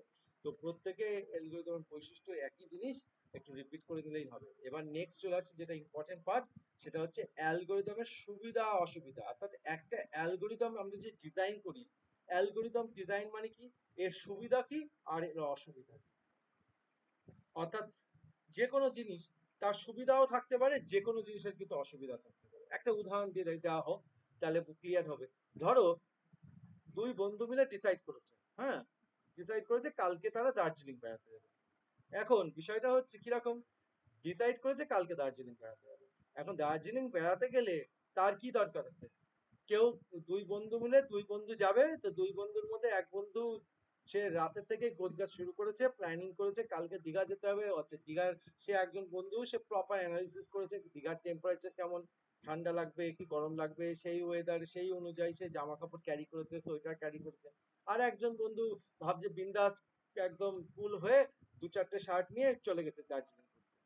তো ব্যাপারটা হচ্ছে যে প্রপারলি অ্যালগরিদম মানে যে প্রপারলি সে দীঘা যাবে বা পুরী যাবে বা সেই দার্জিলিং যাবে, সেই অনুযায়ী সে তার লাগেজ গুছিয়েছে। আর একজন কি হয়েছে, একদম নর্মালি জাস্ট দু চারটে, জাস্ট সিম্পলি সে অত কিছু অ্যানালিসিস করেনি, সিম্পলি জামা কাপড় যা মন চেয়েছে ঢুকিয়েছে নিয়ে চলে গেছে। এইবার প্রশ্ন হচ্ছে এই দুজনেরই কি সুবিধা আছে কি অসুবিধা আছে, সুবিধা কার হতে পারে আর অসুবিধা কার হতে পারে, কি মনে হয় তোমাদের এই দুজনের মধ্যে যে গল্পটুকু বললাম? যার প্ল্যান যার আছে তার সুবিধা হবে। সুবিধা কার হবে বলো? যার প্ল্যানিং করা আছে আগের যে থেকে তার প্ল্যানিং সুবিধা করেছে হচ্ছে। 100 বারই, আচ্ছা যে প্ল্যানিং করে গেছে তার ক্ষেত্রে কিছুটা অবশ্যই সুবিধা হবে। আচ্ছা যে আনপ্ল্যান্ড ভাবে গেছে তার কি কিছু সুবিধা আছে বলো? না, বলো তোমাদের কি মনে হয় যে আনপ্ল্যান্ড সুবিধা অবস্থায় না গেছে বরং তার কি কোনো অসুবিধা হতে সুবিধা পারে আছে? তার। সুবিধা না বরং অসুবিধা হতে পারে তার। আচ্ছা আচ্ছা, ঠিক আছে।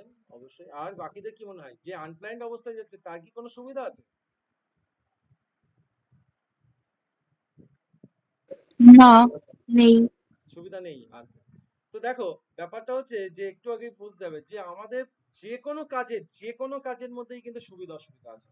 যেমন যদি বলি, এই যে যে প্ল্যানিং করে গেছে, যে প্ল্যানিং করে ঘুরতে যাচ্ছে, সে কি করছে, সে প্ল্যানিং করেছে ও আচ্ছা সোয়েটার লাগবে, আচ্ছা আমার একটা সোয়েটার লাগবে, মাফলার লাগবে, জ্যাকেট লাগবে, শু লাগবে, বা আরো শীতের জায়গার জন্য যা যা দরকার সে সবকিছু বুঝেছে।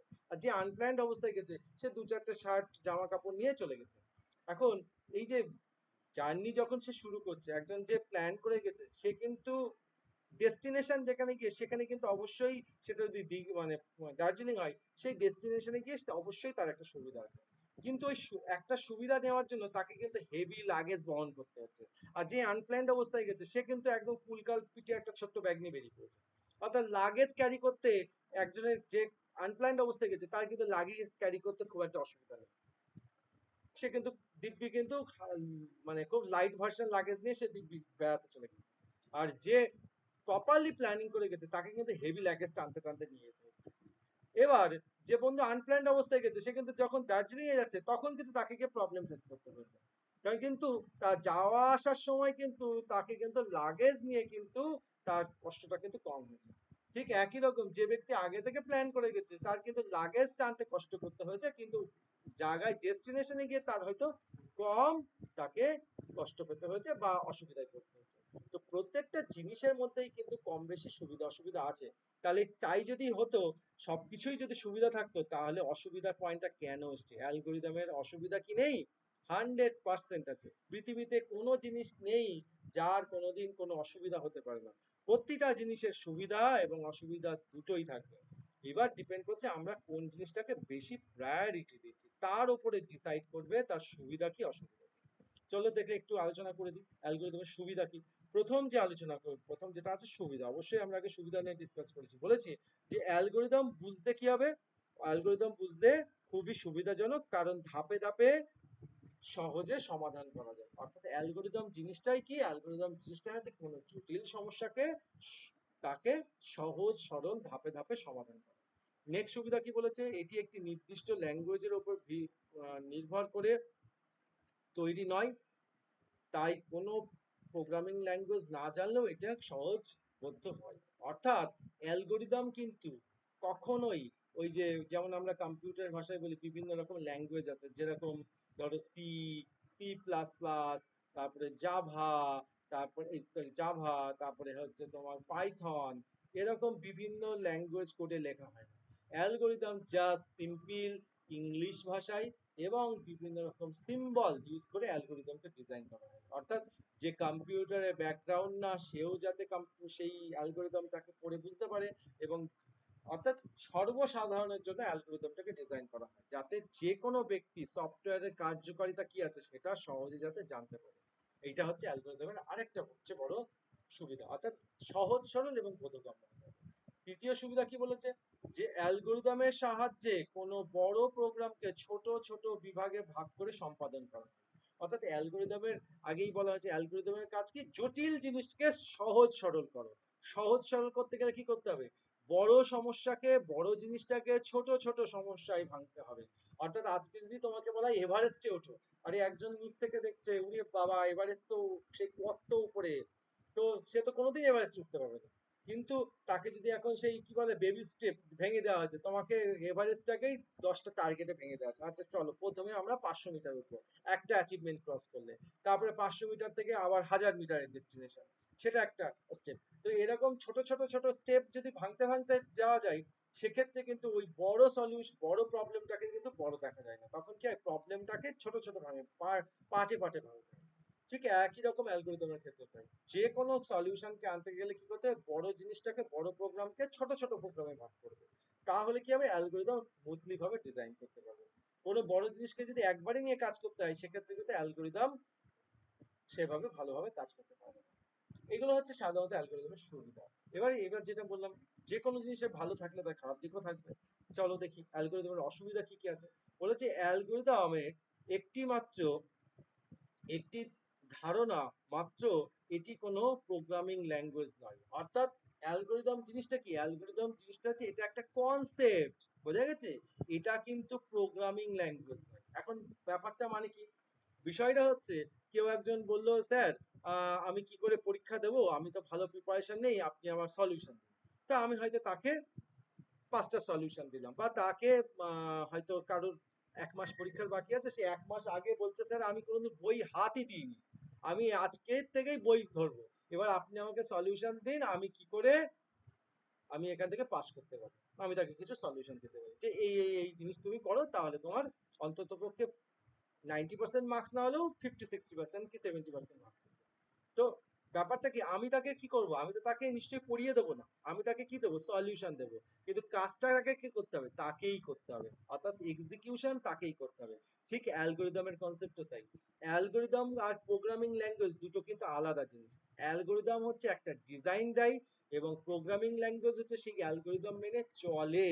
এই দুটোর মধ্যে পার্থক্য হচ্ছে কি, অ্যালগোরিদমকে তাহলে এক ধরনের কি বলতে পারি, অ্যালগোরিদম হচ্ছে এক ধরনের অ্যাডভাইজার, বোঝা গেছে, আর প্রোগ্রামিং ল্যাঙ্গুয়েজ হচ্ছে যে অ্যাডভাইস গুলোকে মান্যতা দিয়ে মেনে চলে, সেটা হচ্ছে আমাদের প্রোগ্রামিং ল্যাঙ্গুয়েজ। তাহলে এখানেই হচ্ছে পার্থক্য, অ্যালগোরিদম আর প্রোগ্রামিং ল্যাঙ্গুয়েজের মধ্যে ডিফারেন্সিয়েশনটা এইখানেই। অর্থাৎ অ্যালগোরিদম কি করছে, গাইড করছে, আর প্রোগ্রামিং ল্যাঙ্গুয়েজকে সেই গাইডেন্স মেনে কাজ করতে হবে। তো এইটা হচ্ছে একটা সবচেয়ে বড় অসুবিধা। নেক্সট কি বলেছে, কোনো বড় সমস্যার সমাধান অ্যালগোরিদমের মাধ্যমে সমাধান করা যথেষ্ট কঠিন। অর্থাৎ ওই যে বললাম আজকে যদি বলা হয় যে বড় একটা কোনো মেজর কোনো প্রবলেম, মনে করো আজকে যদি বলা হয় যে মনে করো চীন বা কোন দেশ যেন ভাবছে সমুদ্রের তলা দিয়ে রাস্তা বানাবে, সমুদ্রের তলা দিয়ে। এখন সমুদ্রের তলা দিয়ে রাস্তা বানাবে, এটা বলতে যত সোজা, তার রিয়েল লাইফের তার সমস্ত সলিউশন এবং সেটা কত ডিপ লেভেলে যাবে সেই লেভেল দিয়ে তোমাকে 100% সিকিউরিটি মেনটেন করে সেই রাস্তা, কংক্রিট রাস্তা তৈরি করে তার মধ্যে দিয়ে সাবওয়ে বানিয়ে এবং সেখানে 100% অ্যাকুরেসির সঙ্গে 1% ভুল করলেও সেখানে লক্ষ লক্ষ মানুষের প্রাণ চলে যাবে। তাহলে এইগুলোর ক্ষেত্রে রিয়েল লাইফ চ্যালেঞ্জ গুলোকে তোমাকে প্র্যাকটিক্যালি তার সলিউশন বার করতে হবে। অর্থাৎ সেটাও কিন্তু সবসময় অ্যালগোরিদম সহজে ডিজাইন করা যায় না, কারণ সব সমস্যার সমাধান অত তাড়াতাড়ি রেকটিফাই করা যায় না, সময় লাগতে পারে, অনেক সময় লাগতে পারে। তো এটাই হচ্ছে কি অ্যালগোরিদমের একটা সবচেয়ে বড় অসুবিধা। বেসিক্যালি এই দুটোই অসুবিধার মধ্যে পড়ে। তো চলে আসো, দেখো এবার একটা অ্যালগোরিদমের সম্পর্কে এবার একটু আমরা দেখবো। এতক্ষণ তো আমরা জাস্ট অ্যালগোরিদমের কনসেপ্ট করলাম, এবার অ্যাকচুয়ালি অ্যালগোরিদম কি জিনিস দেখি চলো। যেমন ভালো করে লক্ষ্য করো, একটা অ্যালগোরিদম আগেই বলেছি, অ্যালগোরিদম কি? অ্যালগোরিদম হচ্ছে কি কতগুলো স্টেপের মাধ্যমে কোনো কাজ সম্পাদন হবে। যেমন ধরো এখানে একটা দিয়েছে, বলেছে দুটো সংখ্যার যোগফল, দুটো সংখ্যার যোগফল নির্ণয় করার অ্যালগোরিদম। একদম সিম্পল ব্যাপার, দুটো সংখ্যা দেবো, সেই দুটো সংখ্যার যোগফল বার করবো। যেমন কিরকম, আমি যদি বললাম বললাম 5+7 যোগ করলে কত হয়, বললাম 12। এটা হচ্ছে সিম্পল ওয়েতে, এটা হচ্ছে সিম্পল ওয়ে। কিন্তু সফটওয়্যারের মধ্যে এই কাজটা যখন হবে, দুটো সংখ্যা যখন দেব, এই দুটো সংখ্যা সফটওয়্যার এইভাবে যোগ করে, এটা ক্যালকুলেটরের মধ্যে হতে পারে। 5+7 দিলাম, কম্পিউটার সঙ্গে সঙ্গে বা ক্যালকুলেটর সঙ্গে সঙ্গে আমার সামনে 12 দিয়ে দিল। কিন্তু কম্পিউটারের মধ্যে এই কাজটা এইভাবে সম্পাদন হবে না। তাহলে এইটাকে সম্পাদন করতে গেলে কি করতে হবে, সফটওয়্যার এই কাজটাকে কি করবে, প্রপারলি স্টেপ বাই স্টেপ কাজটাকে এক্সিকিউট করবে। তো প্রথমে কি বলেছে দেখো, স্টেপ 1, প্রথমে সফটওয়্যার কি করবে, স্টেপ 1 এ কম্পিউটার সফটওয়্যার প্রথমে কি করবে, স্টার্ট করবে। স্টার্ট মানে কি, ইনস্ট্রাকশন করা। যেমন আমরা মোবাইলে কি করি, প্রথম মোবাইলটাকে স্টার্ট করছি বা মোবাইলটাকে ওপেন করছি, ঠিক একই রকম সফটওয়্যারটা কোনো কাজ করতে গেলে কি দরকার, সেই সফটওয়্যারটা প্রথমে কি করতে হবে, অবশ্যই ওপেন করতে হবে বা স্টার্ট করতে হবে। তাহলে ফার্স্ট স্টেপ হচ্ছে তোমাকে স্টার্ট করা। নেক্সট স্টেপ 2 নম্বর স্টেপে কি বলেছে, input the value of AB. এবার প্রশ্ন হচ্ছে স্যার এবি মানে কি? এবি মানে হচ্ছে এই 5 আর 6টাকে যদি এইভাবে ডিফাইন করি, মনে করো বলে দিলাম a ইকুয়ালস টু 5 আর b ইকুয়ালস টু 7, মানে কি করলাম, এই যে 5 এই এই মানটাকে একটা ভেরিয়েবলের মধ্যে দিলাম। এটা কি, এটা হচ্ছে একটা চলরাশি বা ভেরিয়েবল। আর 7টা কি একটা সংখ্যা, সেটাকে একটা ভেরিয়েবলের মধ্যে কি করলাম, স্টোর করলাম। অর্থাৎ এর মানেটা হচ্ছে এ মানে কি, এর এখন মান কত, এর মান হচ্ছে 5 আর বি এর মান কত, বি এর মান হচ্ছে 7। অর্থাৎ এর কাছে 5 রাখলাম আর বি এর কাছে 7 রাখলাম। এবার দেখো থার্ড স্টেপে কি বলেছে, calculate c equals to AB. এর মানে কি, এর মানেটা হচ্ছে এরকম যে এখানে বলেছে c equals to a plus b. এর এই লাইনটার মানে কি, এই লাইনটার মানে হচ্ছে এ আর বি এই দুটো মানকে কি করো, যোগ করো। এখন প্রশ্ন হচ্ছে স্যার এ আর বি যোগ হবে কি করে, এ আর বি তো যোগ হয় না। তাহলে এ আর বি এর মান ডিসাইড করা হয়েছিল, এর মান কত ছিল, এর মান ছিল 5, বি এর মান কত ছিল, 7। তাহলে এ আর বি যোগ হলো কত, 12। তাহলে এবার 12টা যোগ হয়ে কোথায় যাবে, কোথায় রাখবো, 12 এই যে যোগফলটা গিয়ে স্টোর হবে কার মধ্যে গিয়ে, স্টোর হবে সি এর মধ্যে গিয়ে। তাহলে এই মুহূর্তে সি এর মান কত, সি এর মান হচ্ছে 12। ওকে, তাহলে সি এর মান কত, 12। এবার যদি পরের লাইনে আমি বলে দিলাম প্রিন্ট, কাকে প্রিন্ট করতে বলেছি, বলেছি প্রিন্ট সি। প্রিন্ট সি মানে কি, সি প্রিন্ট হবে না, সি এর মান প্রিন্ট হবে। সি এর মান কি, সি এর মান কি, 12। তাহলে নিচে দেখাবে কি, 12 দেখাবে। এটা আউটপুট দেখাবে কি, আউটপুট দেখাবে 12। ওকে, তারপরে দেখো তাহলে অ্যালগরিদমে কি করেছে, 4 নম্বর স্টেপ বলেছে প্রিন্ট সি। অর্থাৎ প্রিন্ট সি মানে কি, এ আর বি এর মান কার কাছে স্টোর করা আছে, সি এর কাছে। তো প্রিন্ট সি করলে কি আসবে, এ আর বি এর যে যোগফলের মান, সেই যোগফলের মান যেটা সি এর মধ্যে ছিল সেটা সি প্রিন্ট করে দেবে। আর তারপরে ওই যে আগেই বলেছি, অ্যালগরিদমের যেমন শুরু থাকবে অ্যালগরিদমের ঠিক সেরকম শেষ থাকবে। অ্যালগরিদমের যখন শুরু হয় অ্যালগরিদমের তেমন কি হবে, অবশ্যই তার শেষ হতে হবে। অর্থাৎ লাস্ট কোন পর্যন্ত চলবে। যেমন দেখো ট্রেনে উঠলে আমরা যখন দেখো না এখনকার দিনে লোকাল ট্রেনেও থেকে এক্সপ্রেস ট্রেন তো আগেতেই ছিল, লোকাল ট্রেনেও আছে। ট্রেনে উঠলেই দেখবে বলবে যে ট্রেনটি বনগাঁ থেকে ট্রেন ছাড়ছে, নেক্সট স্টেশন চাঁদপাড়া, ট্রেনটি যাবে কোথায়, লাস্ট স্টপ শিয়ালদা। অর্থাৎ ট্রেনটা ছাড়ছে কোথা থেকে, ট্রেনটা যাবে কোন পর্যন্ত এবং নেক্সট স্টপ কি, সেটা তোমাকে প্রপারলি পরপর গাইড করতে করতে চলছে। অর্থাৎ ট্রেন জানে স্টার্টিং তার বনগাঁ এবং এন্ডিং স্টপ তার শিয়ালদা। অর্থাৎ এটা কি তার শুরু কোথায়, রুটটা শুরু কোথায়, রুটের শেষ কোথায়, এটা পরিষ্কারভাবে ডিফাইন করা আছে। এটা হচ্ছে অ্যালগরিদমের বৈশিষ্ট্য। তাহলে এইখানে যে পয়েন্টটা আমরা আলোচনা করলাম, এই যে পয়েন্টটা আমরা আলোচনা করলাম, এই লাইনটা বুঝতে কারোর যদি অসুবিধা হয় বলতে পারে, স্যার এই লাইনটা কি করে হলো বুঝতে পারি, বলো। এই যে এইটা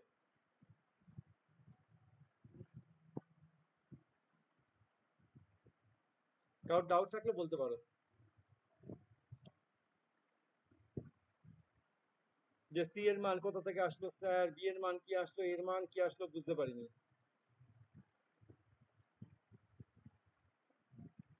সবার ক্লিয়ার? উদাহরণ 1,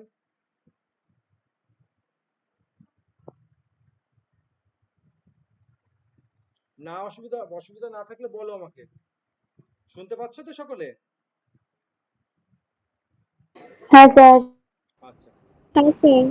বলো, যদি কোনো অসুবিধা থাকে বলতে পারো, বা কোনো অসুবিধাও থাকতে পারে এমন কোনো কথা নেই, যদি কোনো ডাউট থাকে বা মানে যদি কোনো মানে এমনি কোয়ারিও থাকে সেক্ষেত্রেও বলতে পারো। স্যার অসুবিধা নেই। আচ্ছা, বাকি? না স্যার কোনো অসুবিধা নেই। আচ্ছা, তাহলে চলো তাহলে আমরা নেক্সট উদাহরণে যাই। এটা আশা করি যদি ডাউট থেকেও থাকে নেক্সট উদাহরণে আশা করি ডাউট ক্লিয়ার হয়ে যাবে। দেখো পরের অ্যালগরিদম কি বলেছে, পরেরটা বলেছে তিনটি সংখ্যার গুণফল নির্ণয় করার অ্যালগরিদম। তিনটি সংখ্যার কি করতে বলেছে, গুণফল। আচ্ছা এবার আমরা যদি অ্যালগরিদম দিকে নাও তাকাই আমরা সহজে কিন্তু কাজটা সম্পাদন করবো। আচ্ছা আপাতত আমি বলেছি এই যে স্টেপ এখানেও কি করেছে, এখানেও দেখো অ্যালগরিদমটা 5টা স্টেপে সম্পন্ন হয়েছে। এই স্টেপ গুলো দেখো, এই স্টেপ গুলো, এই যে লেখাগুলো, এই লেখাগুলো যে ভাষায় লেখা সাধারণ যে কোনো লোক দেখলে এই অ্যালগরিদমটা বুঝতে পারবে না কি বলতে চেয়েছে এখানে। একটা প্রথম পর করে একটা করে লাইন করে যাই। দেখো প্রথমে বলেছে কি, প্রথমে বলেছে স্টেপ 1 স্টার্ট, এর মানে কি অ্যালগরিদম এখান থেকে কি হচ্ছে, শুরু হচ্ছে। ক্লিয়ার? অ্যালগরিদম কি হচ্ছে, এখান থেকে শুরু হচ্ছে। অ্যালগরিদম স্টার্ট মানে শুরু হলো। স্টেপ 2, স্টেপ 2 তে কি বলেছে, বলেছে input the value of ABC. অর্থাৎ এর মানে কি তিনটে ভেরিয়েবল নিতে হবে তোমাকে। কি নিতে হবে, তিনটে ভেরিয়েবল। অর্থাৎ এ একটা ভেরিয়েবল নিলাম, বি একটা ভেরিয়েবল নিলাম, সি একটা ভেরিয়েবল নিলাম। তাহলে এবং শুধু ভেরিয়েবল নিলে হবে না, তার মধ্যে কি করতে বলেছে, ইনপুট দ্য ভ্যালু। অর্থাৎ কি করতে হবে, এই তিনটে ভেরিয়েবলের মধ্যে কি করতে হবে, ভ্যালু ইনপুট করতে হবে। অর্থাৎ আমি এখানে ধরলাম a equals to 2, b equals to 5, c equals to 7, তিনটে আমি সংখ্যা ইনপুট দিলাম। সেটা কার মধ্যে দিলাম, এই তিনটে ভেরিয়েবলের মধ্যে দিলাম। নেক্সট স্টেপ কি বলেছে, স্টেপ 3 বলেছে ক্যালকুলেট। এদিকে বলেছে কি ক্যালকুলেট, ক্যালকুলেট কি করতে বলেছে, ক্যালকুলেশন কি করতে বলেছে, এ বি সি এই তিনটেকে কি করতে বলেছে, তিনটেকে গুণ করতে বলেছে। অর্থাৎ কি করলাম, তাহলে আমরা এখানে পরের স্টেপে লিখলাম এ স্টার বি স্টার সি, এর মানেটা কি, অর্থাৎ এ বি আর সি তিনজনকে কি করো, গুণ করো, তিনজনকে কি করো, গুণ করো। এবার গুণ করে সেই ভ্যালুটা কার মধ্যে স্টোর করো, পি বলে একটা ভেরিয়েবল দিলাম। অর্থাৎ এই তিনটের গুণফলকে কার মধ্যে রাখবো, পি এর মধ্যে, পি এর মধ্যে স্টোর করবো। গুণ করে যায় আসুক, সে 10 আসুক, 20 আসুক, 50 আসুক, 100 আসুক, যাই হোক এটা কিছু আসবে, সেই গুণফলকে কি করতে হবে, আমাকে কার মধ্যে রাখতে হবে, পি এর মধ্যে রাখতে হবে। লাস্ট কি বলেছে, এবার কি করতে হবে, বলেছে পরের লাইনে বলেছে, বলেছে প্রিন্ট পি। অর্থাৎ পি এর মানটাকে কি করো, প্রিন্ট করো। তাহলে এখানে পি এর মান প্রিন্ট বললে এখানে কি প্রিন্ট করবে বলো তো, এর মান কত আসবে, পি এর মান, এই যে যা ভ্যালু নিয়েছি আমি, যে কটা ইনপুট নিয়েছি, আমি যেগুলো ইনপুট নিয়েছি এই ইনপুট থেকে পি এর মান কি ডিসাইড হবে,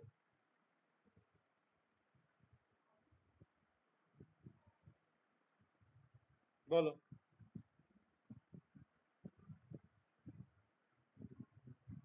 এ ইন্টু বি ইন্টু সি মান কত আসবে, 14 স্যার। শুনছো কেউ, স্যার 70। 70 একদম, স্যার 17 হবে। 70 17 না 70 হবে, 70 অ্যান্সার আসবে 70। ওকে, অ্যান্সার আসবে 70। অর্থাৎ এই কাজটা হয়ে গেল। এই 70টা তাহলে কি, 70টা আসবে আমার আউটপুট। ওটা কি আমার আউটপুট। আউটপুট তো চলে আসলো, তাহলে দেখো ইনপুটও হয়ে গেল, এই যে ইনপুটও হয়ে গেল, আউটপুটও চলে আসলো। তাহলে ইনপুট আউটপুট কমপ্লিট। তাহলে সবকিছু কমপ্লিট হয়ে গেলে কি করতে হবে, লাস্ট স্টেপ অর্থাৎ স্টপ। তোমাকে অবশ্যই কি করতে হবে, সেটাকে স্টপ করতে হবে। অর্থাৎ এই কাজটাকেই বলা হচ্ছে কি অ্যালগরিদম। অর্থাৎ দেখো অ্যালগরিদমের ভাষা কি ভাষায় লিখেছি, অ্যালগরিদম গুলো একদম সিম্পলি ইংরেজি ভাষায় লেখা হয়। অ্যালগরিদম কিসে লেখা হয়, সিম্পল ইংরেজি ভাষায় লেখা হয়। এটাকেই বলা হচ্ছে আমাদের অ্যালগরিদম। ক্লিয়ার হচ্ছে?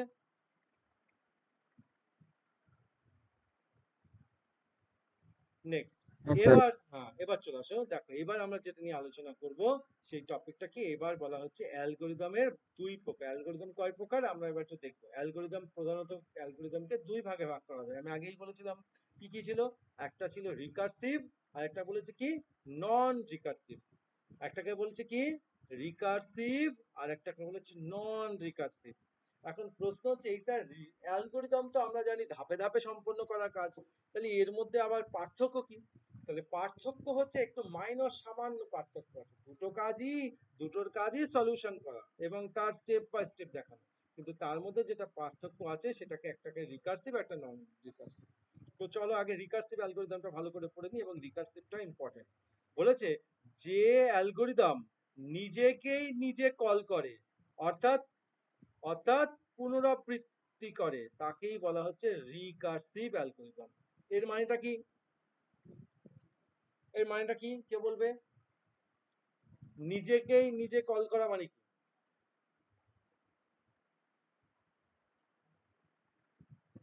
বলো এই লাইনটার মানে কি বুঝলে তোমরা, আগে শুনো।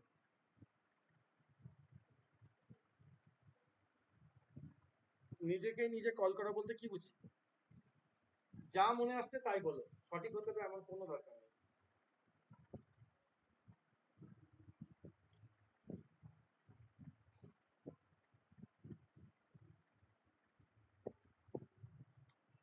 কেউ ট্রাই করো।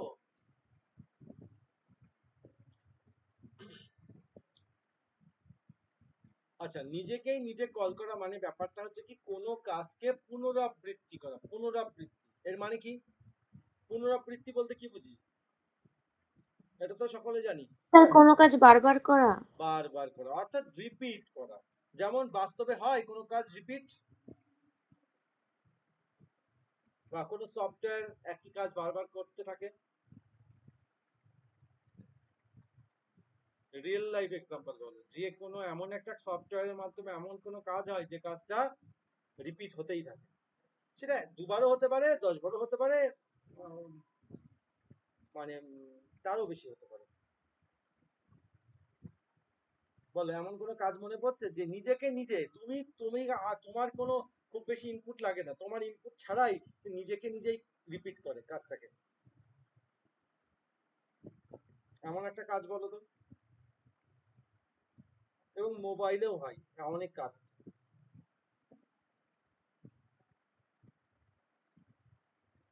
মনে পড়ছে না, কেউ একটু ট্রাই করো।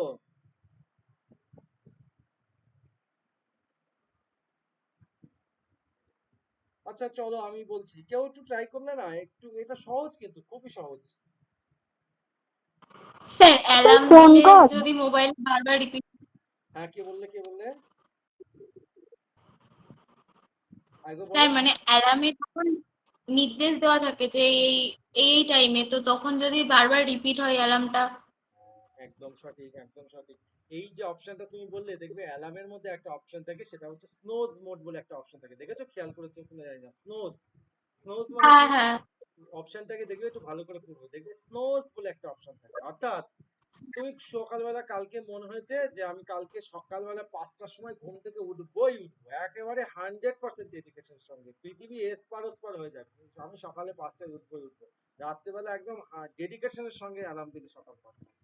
এইবার মোবাইল তো 5টায়, কি হবে, মোবাইল কি বাজবে, 6টায় বাজবে, মোবাইল তো 5টায় বাজবে। এইবার তুমিও ঘুমাচ্ছ, মোবাইলও বাজছে, তো মোবাইল কি হবে, 2 মিনিট বাজবে, এই যে মোবাইলটা বন্ধ হয়ে যাবে। আবার ও তোমার সেটিং এ দেখো স্নোজ করা আছে কত, 5 টাইমস, মানে আবার 5 মিনিট পরে আবার ও অ্যালার্ম বাজা শুরু করলো, আবার বাজলো, তুমি অ্যালার্ম অফ করছো না, ও আবার বন্ধ হবে, আবার চলবে। তো এরকম ভাবে দেখা গেল তোমার স্নোজ মোড 5 বার করা হচ্ছে, তার মানে কি হচ্ছে তোমার অ্যালার্মটা 5 বার মানে চলতে, মানে 5 বার অ্যালার্মটা বাজতেই থাকবে। 5 বার হয়ে গেল, 5 বারেও তুমি ইনপুট দাওনি, তখন কি হবে, অ্যালার্মটা তখন অটোমেটিকলি বন্ধ হয়ে যাবে। ঠিক একই রকম সবচেয়ে বড় উদাহরণ হচ্ছে আমরা এই যে ফেসবুকে, ইউটিউবে, ইনস্টাগ্রামে রিল দেখি না, অনেক সময় হয় না কিছু কিছু ক্ষেত্রে, রিল, একটা রিল হয়ে গেল, আবার ওই সেই রিলটাই আবার রিপিট হয় যদি তুমি ইনপুট না দাও। এটা একটা কি, এটা একটা রিকার্সিভ অ্যালগরিদম। বিশেষ করে এটা রিলের মধ্যে বেশি ইউজ করা হয়। অর্থাৎ সেই একই ভিডিওকে ম্যাক্সিমাম টাইমস ভিউ দেওয়ার জন্য, দেখা গেল তুমি মোবাইলটা একটা রিল চালিয়ে বসে আছো, কোনো কারণে মোবাইলটা ফেলে দিয়ে তুমি কোথাও কোনো কাজে ব্যস্ত হয়ে গেছো, মোবাইলে কিন্তু সেই রিলটা বারবার বারবার রিপিট হতেই থাকছে, হতেই থাকছে। ওকে, আবার কোনো সব জায়গায় হয় এমন কোনো কথা নেই, কারণ তার অ্যালগরিদমের উপর ডিসাইড করে। তো রিকার্সিভ যদি করা থাকে সেই কাজটা বারবার বারবার হতেই থাকে, এটাকেই বলা হচ্ছে রিকার্সিভ, অর্থাৎ পুনরাবৃত্তি। বোঝা গেল ব্যাপারটা কি, পুনরাবৃত্তি মানে কি, অর্থাৎ ইউজারের কোনো ইনপুট লাগে না, সেই সফটওয়্যারটা বা সেই প্রোগ্রামটা নিজেকেই নিজে রিপিট করতে থাকে, এটাকেই বলা হচ্ছে কি রিকার্সিভ। তাহলে আশা করি রিকার্সিভ এর ব্যাপারটা একটু, কনসেপ্টটা একটু ক্লিয়ার হয়েছে কি জিনিসটা ব্যাপারটা। অর্থাৎ তাহলে চলো, বলছে যে অ্যালগরিদম নিজেকেই নিজে কল করে তাকেই বলা হচ্ছে রিকার্সিভ অ্যালগরিদম। অর্থাৎ এই ধরনের অ্যালগরিদমে রিকার্সিভ ফাংশন ব্যবহার করে পুনরাবৃত্তি করা হয়, অর্থাৎ রিপিট করা হয়।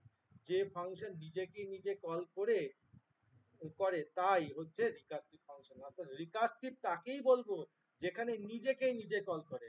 কিন্তু আমি যদি, এই যে অনেকে হয় না, ইউটিউবে একটা ভিডিও দেখলাম, ভিডিওটা শেষ হয়ে গেল, আবার আমি সেই, আমি আবার ইনপুট দিলাম, ইউজার আবার ইনপুট দিল, রিপিট, আবার মানে রিপিটে ক্লিক করলো, আবার রিপিট হলো, সেটা কিন্তু রিকার্সিভ না। রিকার্সিভ মানে হচ্ছে ইউজারের ইনপুট ছাড়া যদি সিস্টেম যদি নিজেকে নিজে কল করে, তাহলেই তাকে বলবো রিকার্সিভ। আমি যদি বারবার এই গানটা বন্ধ হচ্ছে, বারবার প্লে করছি, বারবার গানটা চলছে, আবার বারবার প্লে করছি, সেটা কিন্তু রিকার্সিভ না। রিকার্সিভ মানে কি, উইদাউট ইনপুটে, ইনপুট ওয়ান টাইম হবে, একবার তো ইনপুট থাকতেই হবে, কিন্তু একবার ইনপুটের পরে আর কোনো ইনপুট হবে না, সিস্টেম নিজেকে নিজে কি করতে থাকবে, নিজেকে নিজে চালিত করতেই থাকবে। অর্থাৎ সেটাকেই বলা হচ্ছে কি রিকার্সিভ ফাংশন। এই রিকার্সিভ ফাংশনের কিছু বৈশিষ্ট্য আছে, এই বৈশিষ্ট্যগুলো একটু ভালো করে, একটু রিকার্সিভ ফাংশনের বৈশিষ্ট্যগুলো একটু দেখে নেবে সকলে। এগুলো খুব ইম্পর্টেন্ট কিছু না, তবু একবার করে মানে একবার করে জাস্ট একটু মানে রিড করে দেবে। তবে এই 4 নম্বর লাইনটা খুব ইম্পর্টেন্ট, বলেছে রিকার্সিভ অ্যালগরিদম গুলো, এই যে একই ডেফিনিশনে যেটা লেখা ছিল, ফাংশন গুলো কি করে, নিজেকে নিজে কল করে, অর্থাৎ সেলফ কলিং। সেলফ কলিং কি করে, সমস্যার সমাধানের জন্য এই কাজটা কি করছে, নিজেকেই নিজে কল করছে, তাই একে বলা হচ্ছে কি রিকার্সিভ। এটা কিন্তু খুব ইম্পর্টেন্ট লাইন। অর্থাৎ প্রশ্ন কিন্তু এরকম জায়গায় আসতে পারে যে কোন অ্যালগরিদমের ক্ষেত্রে সেই প্রোগ্রাম সেলফ সেলফ কলিং বা নিজেকেই নিজে কল করে, কোন অ্যালগরিদমের ক্ষেত্রে। অপশন থাকতে পারে রিকার্সিভ, অপশন থাকতে পারে নন রিকার্সিভ, অপশন থাকতে পারে বোথ, অপশন থাকতে পারে নান অফ দিস। বোঝা গেছে, এরকম ভাবে প্রশ্ন আসতে পারে। তো অবশ্যই তোমরা কিন্তু রিকার্সিভের কনসেপ্টটুকু মাথায় রাখলেই হবে, এগুলো কিন্তু আমাদের জাস্ট কনসেপ্ট মাথায় চললেই হবে, এখান থেকে কিন্তু ডেফিনেশন আমাদের মুখস্থ করার দরকার নেই, শুধু বুঝতে হবে কি জিনিসটা। এবার এই যে রিকার্সিভ বলে দিলাম, যে এতক্ষণ তো আমরা কি বুঝলাম, রিকার্সিভ মানে কি, যে প্রোগ্রাম নিজেকে নিজে কল করে তাকেই আমরা বুঝলাম রিকার্সিভ। চলো লেটস ফাইন, খুব সুন্দর। কিন্তু এবার এই রিকার্সিভ কেও আবার কয় ভাগে ভাগ করা গেছে, 2 ভাগে। কি ভাগে, 2 ভাগে। কি কি বলেছে, একটা বলেছে ডাইরেক্ট রিকার্সিভ, একটা বলেছে ইনডাইরেক্ট রিকার্সিভ। এর মানে কি, এটা তো আমরা আশা করি সবাই জানি, ডাইরেক্ট আর ইনডাইরেক্ট শব্দের মানে কি, বলো, ডাইরেক্ট কাকে বলে আর ইনডাইরেক্ট কাকে বলে,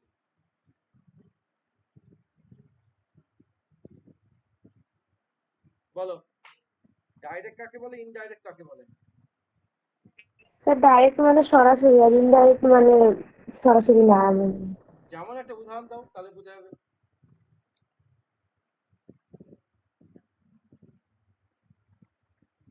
বলো, কাকে ডাইরেক্ট বলতে পারি।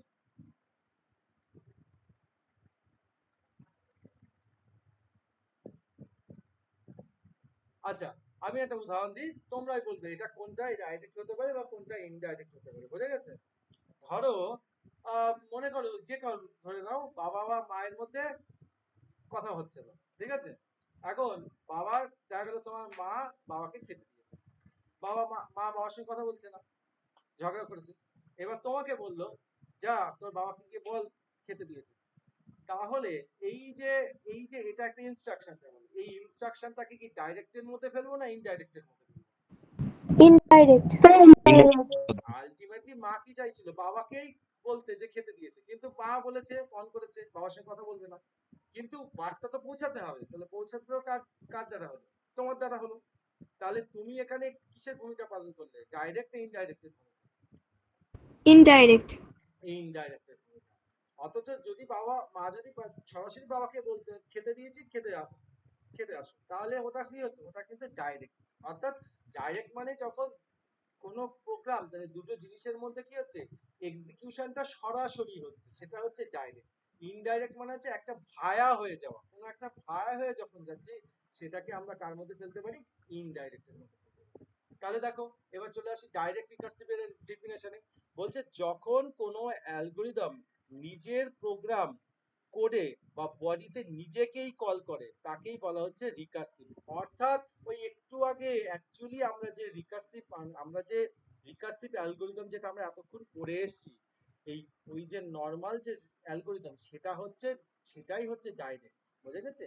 অর্থাৎ রিকার্সিভ অ্যালগরিদমের যে ডেফিনিশনটা একটু আগে আমরা পড়ে এসেছি, ওইটাই হচ্ছে আমাদের ডাইরেক্ট রিকার্সিভ অ্যালগরিদম। অর্থাৎ যখন কোনো অ্যালগরিদম প্রোগ্রাম নিজেকে নিজের বডিতে নিজেই কল করছে, অর্থাৎ সে কি করছে, কারোর উপর ডিপেন্ডেন্ট করছে, তখন তাকে বলা হচ্ছে ডাইরেক্ট রিকার্সিভ। আর ইনডাইরেক্ট রিকার্সিভ কি বলছে, বলছে যখন কোনো অ্যালগরিদম নিজের প্রোগ্রাম কোড বা বডিতে অন্য কোনো অ্যালগরিদমের সাহায্যে নিজেকে কল করে, তখন তাকে বলা হচ্ছে কি, ইনডাইরেক্ট অ্যালগরিদম। অর্থাৎ একজন কি করছিল, নিজের প্রোগ্রাম নিজেই এক্সিকিউট করছিল, আর এখানে কি করছে, ইনডাইরেক্টে কি করছে, নিজের প্রোগ্রাম নিজে না, সেটা অন্য কোনো অ্যালগরিদমের সাহায্যে সেই অ্যালগরিদমকে কল করা হচ্ছে, তখন তাকে বলেছে ইনডাইরেক্ট অ্যালগরিদম বা ইনডাইরেক্ট রিকার্সিভ অ্যালগরিদম। অর্থাৎ উদাহরণ দিয়ে দিই, একদম উদাহরণ দিলে ক্লিয়ার হবে। ওই একটা সিম্পল মোবাইলেই আসে, তাহলে একটা মোবাইলে একটা গান চালিয়েছে, গান যখন দেখবে প্লে স্টোরে যখন গান চলে, গানের মধ্যে একটা সেটিং এ গিয়ে রিপিট বলে একটা মোড থাকে, দেখেছো তো রিপিট মোডটা যদি অন করে দিয়ে কোনো গানকে বাজাতে থাকো, কি চলবে, কি হবে তাতে, গানটা বাজবে, বারবার বারবার সেই গানটা বাজবে। গানটা স্টপ হবে, আবার স্টার্ট হয়ে যাবে, আবার শেষ হবে, স্টপ হবে, আবার আসবে। তাহলে তুমি তুমি বারবার ইনপুট দিচ্ছ, স্টপ হয়ে গেলে কি তুমি কি আবার বলছো স্টার্ট করার জন্য, না নিজেকে নিজে কল করে না। কি করছে, নিজেকে নিজেই কল করে আবার প্রথম থেকে চালিত করছে, তাই তো? এটাকেই বলা হচ্ছে আমাদের ডাইরেক্ট। ইনডাইরেক্ট রিকার্সিভ কি হচ্ছে, তুমি রিপিট করো, আমার গানটা শুনতে খুব ভালো লাগছে, আমি কি করলাম, গানটা শেষ হয়ে গেল, আমি আবার গানটাকে আমি মানে ম্যানুয়ালি আমি আবার প্লে করলাম, আবার গানটা বাজলো, আবার গানটা শেষ হলো, আমার আবার মন চাইছে গানটা শুনতে, আবার আমি গানটা প্লে করছি, অর্থাৎ গানটা স্টপ হচ্ছে, আবার ইউজার ইনপুট দিচ্ছে, আবার গানটা চলছে, আবার ইউজার ইনপুট দিচ্ছে, আবার গানটা চলছে। অর্থাৎ সেই কাজটা করার জন্য কি হচ্ছে, একজন থার্ড পার্সন কে লাগছে বা একজন আরেকটা প্রোগ্রাম কে লাগছে, তখনই তাকে বলা হচ্ছে ইনডাইরেক্ট রিকার্সিভ। অর্থাৎ ইনডাইরেক্ট রিকার্সিভে কি হয়, কারোর ভায়া হয়ে অন্য কোনো অ্যালগরিদমের রেসপেক্টে কাজ করে। আর রিকার্সিভের ক্ষেত্রে কি, বা ডাইরেক্ট অ্যালগরিদম আর রিকার্সিভ অ্যালগরিদম একই জিনিস, আর ইনডাইরেক্ট অ্যালগরিদমটা একটু আলাদা, এই হলো পার্থক্য, আর কিছুই না। তো দেখো, নেক্সট এখানে একই রকম জিনিস দিয়েছে, ওই অ্যালগরিদমের রেসপেক্টে এখানে কি করছে, ফ্যাক্টোরিয়াল বার করেছে, ফ্যাক্টোরিয়াল অফ নাম্বার। ফ্যাক্টোরিয়াল মানে বোঝো সকলে, ফ্যাক্টোরিয়াল মানে কাকে বলে, ফ্যাক্টোরিয়াল শব্দের মানে কি,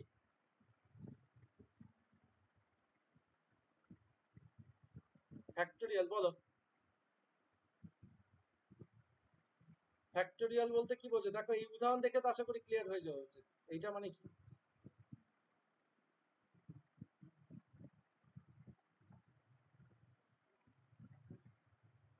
বলো, স্যার গুণিতক। তার গুণিতক, এক্স্যাক্টলি তার গুণিতক। তাহলে একের ফ্যাক্টোরিয়াল বলেছে। দেখো আমরা এখানে যদি দেখি যে এখানে বলেছে ফ্যাক্টোরিয়ালের সিম্বল কি, এখান থেকে এই যে দেখো ফ্যাক্টোরিয়ালের সিম্বল হচ্ছে এই যে বিস্ময়বোধক যে সিম্বলটা, এটা হচ্ছে ফ্যাক্টোরিয়ালের সিম্বল। ওকে, এবং বলেছে ফ্যাক্টোরিয়াল বলতে যে কোনো সংখ্যার ফ্যাক্টোরিয়াল সেই সংখ্যা থেকে 1 পর্যন্ত সমস্ত সংখ্যার গুণফল, তাকেই বলা হচ্ছে সেই নাম্বারের ফ্যাক্টোরিয়াল। অর্থাৎ যেমন দেখো একের ফ্যাক্টোরিয়াল কত, একের ফ্যাক্টোরিয়াল 1, কারণ একের গুণিতক একই আছে, আর কেউ নেই। 2 এর ফ্যাক্টোরিয়াল কত, 2 এর ফ্যাক্টোরিয়াল 2 আর 1, তাই কি হয়েছে 2 আর 1 গুণ করে হয়েছে 2।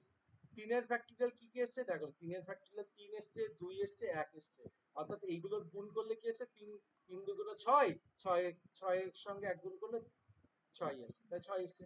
4 এর ফ্যাক্টোরিয়াল কি, 4 এর নিচে যতগুলো সংখ্যা আছে সব কটা সংখ্যার গুণফল, তাহলে 4 এর নিচে কি 4 নিচে স্বয়ং, তার নিচে 3, তার নিচে 2, তার নিচে 1, তাহলে প্রত্যেকটা সংখ্যার গুণ করে দেবো। তাহলে কত 4 আর 3 কত, 3 এর 4 12, 12 দুগুণ 24, আর 24 এর সঙ্গে 1 গুণ করলে 24, 24 আছে। 5 এর ফ্যাক্টোরিয়াল কত, 5 এর ফ্যাক্টোরিয়াল কি করব দেখো, 5 এর সঙ্গে 4 গুণ করলে কত আসে 20, 20 এর সঙ্গে 3 গুণ করলে কত আসে 60, 60 এর সঙ্গে 2 গুণ করলে কত আসে 120, 120 এর সঙ্গে 1 গুণ করলে কত আসে 120, 120 এসছে।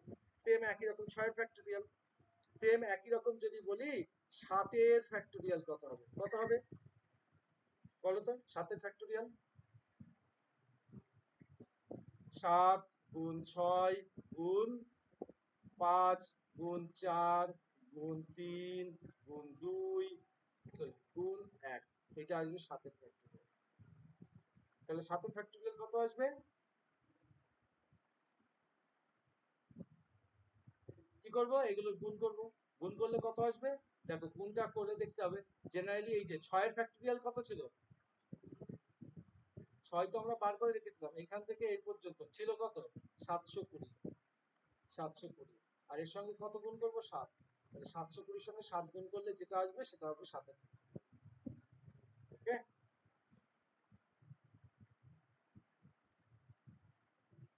সম্ভবত 7 এর ফ্যাক্টোরিয়াল করলে আসে 5040, মেবি এরকম একটা ছোট সংখ্যা আসবে, বুঝা গেল। তো এইগুলো হচ্ছে ফ্যাক্টোরিয়াল। তো এইভাবে আমাদের ফ্যাক্টোরিয়াল গুলোর ক্ষেত্রে দেখো এত কিছু কমপ্লেক্সিটি দরকার নেই, বিষয়টা হচ্ছে এগুলো উদাহরণগুলো দিয়েছে তাই তোমাদেরকে বোঝানোর জন্য আমি এটা দেখালাম। এই যে ফ্যাক্টোরিয়াল গুলো, এই ফ্যাক্টোরিয়াল গুলো কি করে করেছে, রিপিট করেছে। দেখো প্রত্যেকটা কাজকে কি করেছে, রিপিট করেছে। যতগুলো সংখ্যা সবগুলো সংখ্যার সঙ্গে কি করেছে, শুধু গুণ করেছে, করে করে কি বার করেছে, তার রেজাল্ট গুলো বার করেছে। তাহলে এই রেজাল্ট গুলো বার করেছে কার সাহায্যে, ফ্যাক্টোরিয়ালের সাহায্যে। তোমাদের প্রশ্ন কি আসতে পারে যে এই ফ্যাক্টোরিয়াল কি রিকার্সিভ অ্যালগরিদমের সাহায্যে করা যায় কি যায় না, বা এটাও আসতে পারে যে একটি নিম্নলিখিত কোন কাজটি অ্যালগরিদমের সাহায্যে করা যেতে পারে। নিচে অনেকগুলো অপশন দিয়ে তার মধ্যে একটা ফ্যাক্টোরিয়াল বলে একটা অপশন দেবে, যে ফ্যাক্টোরিয়াল অফ নাম্বার, এটা কি আমাদের রিকার্সিভ অ্যালগরিদম দিয়ে করা যায় কি যায় না, বা এই উদাহরণের মধ্যে জানতে হবে যে অবশ্যই ফ্যাক্টোরিয়াল কি আমাদের অ্যালগরিদমের সাহায্যে ফ্যাক্টোরিয়াল নির্ণয় করা যায়। আর এইখানে ফ্যাক্টোরিয়াল কি করে বার করেছে তার কিছু ব্যাখ্যা দিয়েছে, এখান থেকে এই পর্যন্ত ব্যাখ্যাটা দিয়েছে। এখানে ব্যাখ্যা খুব একটা পড়তে হবে না, জাস্ট যেটা বললাম এইটুকুনি যদি বোঝো তাহলে এইটুকুনি বুঝলেই চলবে, বাকি এর ব্যাখ্যার খুব একটা বিশেষ কিছু নেই। চলে আসি নেক্সট আমাদের, এবার চলে আসি হচ্ছে রিকার্সিভ যদি হয়ে যায়, এবার চলে আসি আমাদের নন রিকার্সিভ। নন রিকার্সিভ, তো নন রিকার্সিভ কাকে বলবে, চলো দেখি নন রিকার্সিভ কাকে বলছে। বলছে এই অ্যালগরিদম কি করে, নিজেকে নিজে কল করে না। নন রিকার্সিভ মানে কি, রিকার্সিভ কি বলেছিলাম সেলফ কলিং, নিজেকে নিজে কল করে। নন রিকার্সিভ কি বলছে, আমি নিজেকে নিজে কল করি না, অর্থাৎ স্টেপ বাই স্টেপ পদ্ধতির মাধ্যমে কোনো সমস্যার সমাধান করে। অর্থাৎ কি হয়, স্টেপ বাই স্টেপ মানে পর স্টেপ বাই স্টেপ কাজ করবে, এ কোন রকম নিজেকে সেলফ কলিং মতো কাজ করবে না, অর্থাৎ একদম ডেডিকেশনের সঙ্গে করবে। তাই এই প্রকার অ্যালগরিদমকে বলা হচ্ছে নন রিকার্সিভ অ্যালগরিদম। এই অ্যালগরিদমকে কি বলা হচ্ছে, নন রিকার্সিভ অ্যালগরিদম। অর্থাৎ কি রকম, অর্থাৎ এ রিপিট করে, মানে কি হয় কিছু কিছু ক্ষেত্রে কোনো কাজকে শর্টকাটে করার জন্য আমরা কি করি, রিকার্সিভ অ্যালগরিদম। রিকার্সিভ অ্যালগরিদমের কাজ হচ্ছে একই কাজ যখন দেখা যাচ্ছে একই কাজ আমার দুবার করতে হবে, একই কাজ আমার তিনবার করতে হবে, তখন আমি কি করব, ওই লুপের মতো কাজ করব, অর্থাৎ সেম কাজকে বারবার রিপিট করি। কিন্তু নন রিকার্সিভ মানে কি, যখন দেখা যাচ্ছে একই কাজকে আমার বারবার করতে হচ্ছে, কিন্তু তবুও সে কি করছে, বারবার বারবার সেই কাজটাকে সে বারবার বারবার নিজেকে নিজেকে কল করছে না, বারবার বারবার সেই কাজটাকে সম্পাদন করছে। আমি তোমাকে বললাম আচ্ছা করো তো দেখি হ্যাঁ বললাম কি বলো 5 এর স্কোয়ার কত, কেউ একজন ছাত্র সে বার করলো, ক্যালকুলেশন করলো। আবার আমি একটু পরে বললাম বলো 5 এর স্কোয়ার কত, সে আবার ক্যালকুলেশন করে বার করলো। পরে আমি একটু পরে বললাম বলো 5 এর স্কোয়ার কত, সে আবার ক্যালকুলেশন করে বার করলো। কিন্তু তার বারবার ক্যালকুলেশন করার দরকার ছিল না। যদি রিকার্সিভে হতো, সে একবারই ক্যালকুলেশন করে রেখেছিল, সেই ক্যালকুলেশনের মেথডটাকে জাস্ট অ্যাপ্লাই করলেই রিপিট হয়ে যেত। কিন্তু সে কি করছে, নন রিকার্সিভে কি করছে, যতবার একই জিনিস আসুক না কেন, ও বারবার বারবার আবার নতুন করে সেটাকে এক্সিকিউট করছে, মানে সেটাকে ম্যাথমেটিক্যালি বারবার এরকম হচ্ছে 5 এর স্কয়ার, ও 5 এর স্কয়ার মানে 5 ইনটু 5 সমান সমান কত আসে 25। তার মানে এ বারবার বারবার অঙ্কটা করছে। নন রিকার্সিভে এটাই প্রবলেম, অর্থাৎ প্রতিবারই স্টেপ বাই স্টেপ কাজটাকে সম্পাদন করে।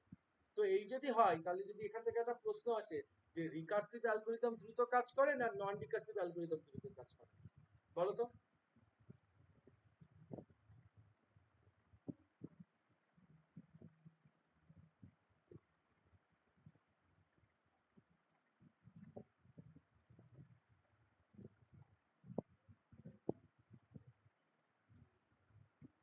শুনছো বাকিরা?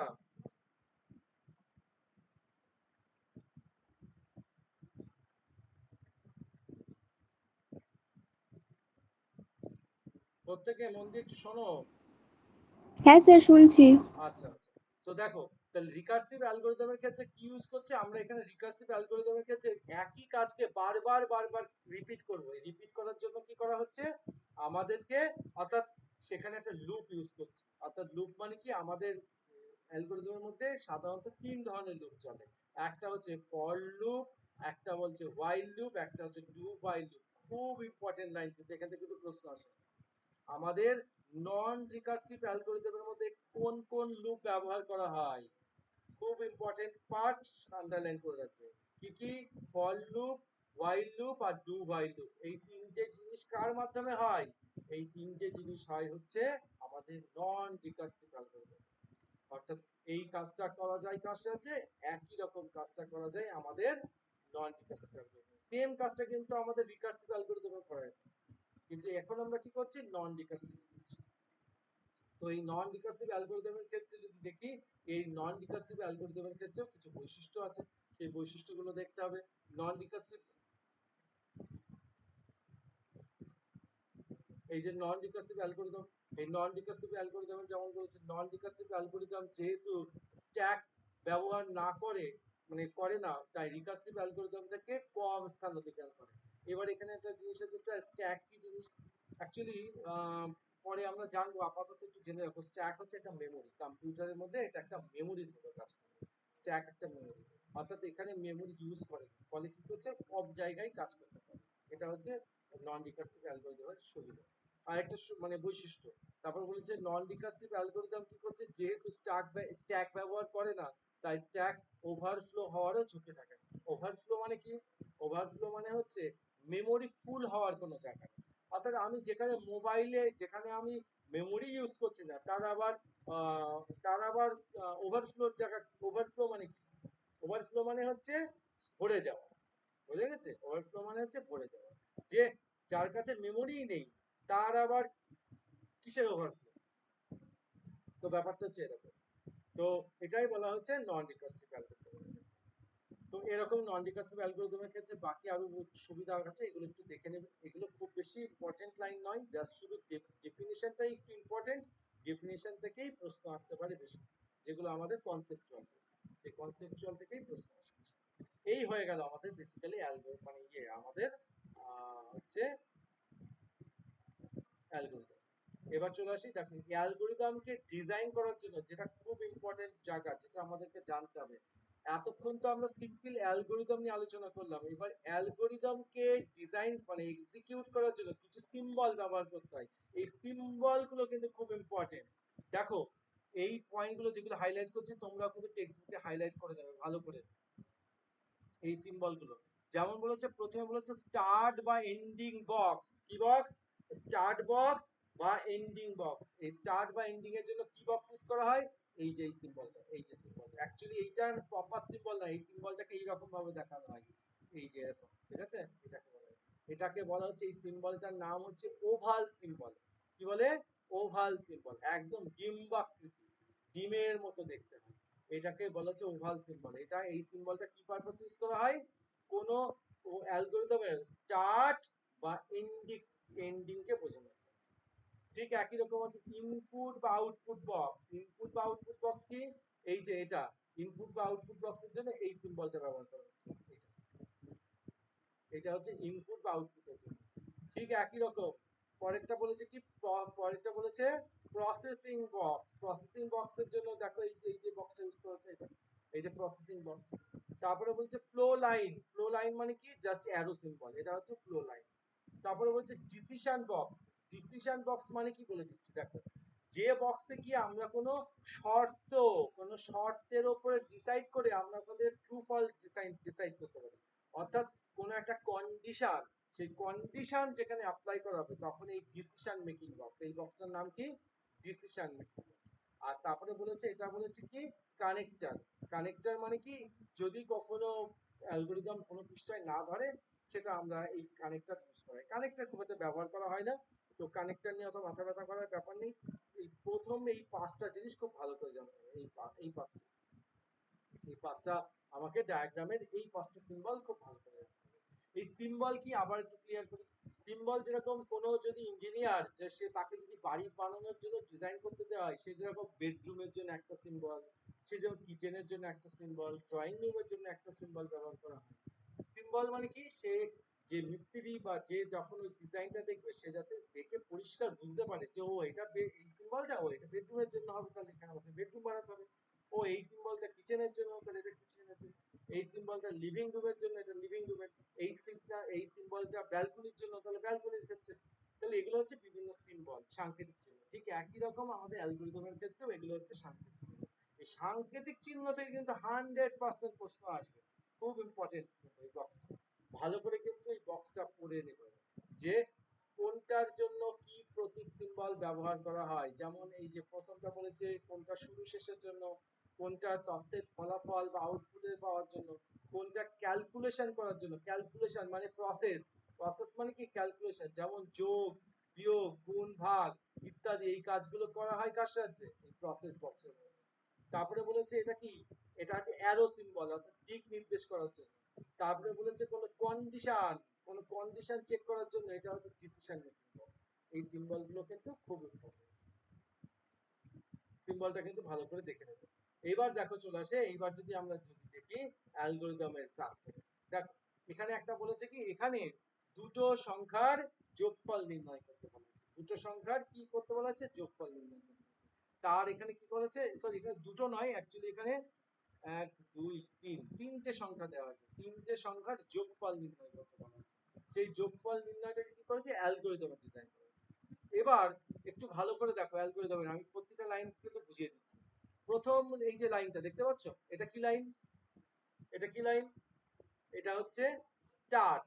স্টার্ট মানে কি? অ্যালগরিদম কি হয়েছে? এখান থেকে শুরু হয়েছে, এটা অ্যালগরিদমের শুরু। আবার দেখো লাস্টেও আছে কি? স্টপ। দেখো আমি আগেই বলেছিলাম অ্যালগরিদমের সিম্বলে যে স্টার্ট এবং স্টপ এর জন্য কি ইউজ করতে হয়? এর জন্য এই বক্স ইউজ করা হয়। এটা শুধুমাত্র কি ডিফাইন করার জন্য? স্টার্ট বা স্টপ ডিফাইন করার জন্য। পরে দেখো 2 নম্বরে এখানে বলেছে, এই যে এইটা 2 নম্বরে কি বলেছে? Read a equals two 2, b equals two 4, c equals to 6। অর্থাৎ এটা কি? এটা হচ্ছে ইনপুট কে ডিফাইন করার জন্য। কাকে? এটা হচ্ছে ইনপুট ভ্যালুকে ডিফাইন করার জন্য। আমরা এখানে কি করেছি? এখানে আমরা ইনপুট দিয়েছি। কি কি ইনপুট দিয়েছি? তিনটে ভেরিয়েবল ইনপুট দিয়েছি। বলেছি a এর মান বলেছি 2, b এর মান বলেছি 4, আর c এর মান বলেছি 6। তাহলে এই তিনটে কি করেছি? তিনটে ভেরিয়েবলের মধ্যে তিনটে মান ইনপুট দিয়েছি। নেক্সট পরের লাইনে কি দিয়েছে দেখো, এইটার মানে কি? d equals to a plus b। তাহলে এখানে কি কোনো ইনপুট হয়েছে? এখানে কোনো ইনপুট হয়নি। এখানে কি হয়েছে? এটা হচ্ছে প্রসেস হয়েছে। এটা কি বক্স? Process box. এখন প্রশ্ন হচ্ছে এটা কেন প্রসেস হয়েছে? কে বলবে এটাকে প্রসেস বক্স কেন বলা হয়েছে বলো তো?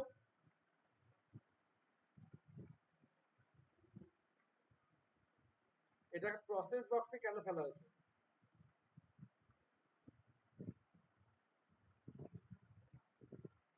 বলো শুনি।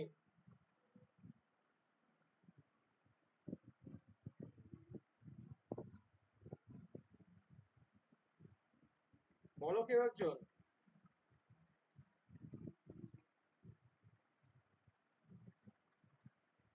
কেউ কি নেই ক্লাসে?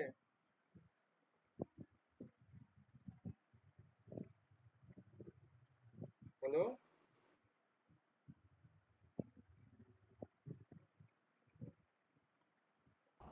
স্যার বুঝতে পারছি না, আপনিই বলে দিন। বুঝতে পারছো না? আচ্ছা, আগেও বলেছিলাম প্রসেস বক্স মানে হচ্ছে যেখানে ক্যালকুলেশন হয়। প্রসেস দেখো, প্রসেস বক্স তাকেই বলবো যেখানে প্লাস, যেখানে মাইনাস, যেখানে গুণ, যেখানে ভাগ বা পার্সেন্টেজ, এই কাজগুলো যেখানে সম্পাদন হয়, এক্সিকিউট হয়, সেটাকেই বলা হচ্ছে প্রসেস বক্স। তাহলে এইখানে দেখো, এখানে কি লেখা আছে? d equals to a plus b। ভালো করে দেখো কি লেখা আছে? d equals to a plus b। তাহলে এখানে কোনো ক্যালকুলেশন হচ্ছে এই বক্সে? হচ্ছে তো, a প্লাস বি যোগ হচ্ছে তো। তাহলে এটা কি হচ্ছে? এটা একটা প্রসেস হচ্ছে। দেখো পরের আরেকটা বলছে এটাও প্রসেস। কেন? এই যে a প্লাস বি যে যোগফলটা, সেটা কার কাছে স্টোর করেছে? সেটা d এর মধ্যে স্টোর করেছে।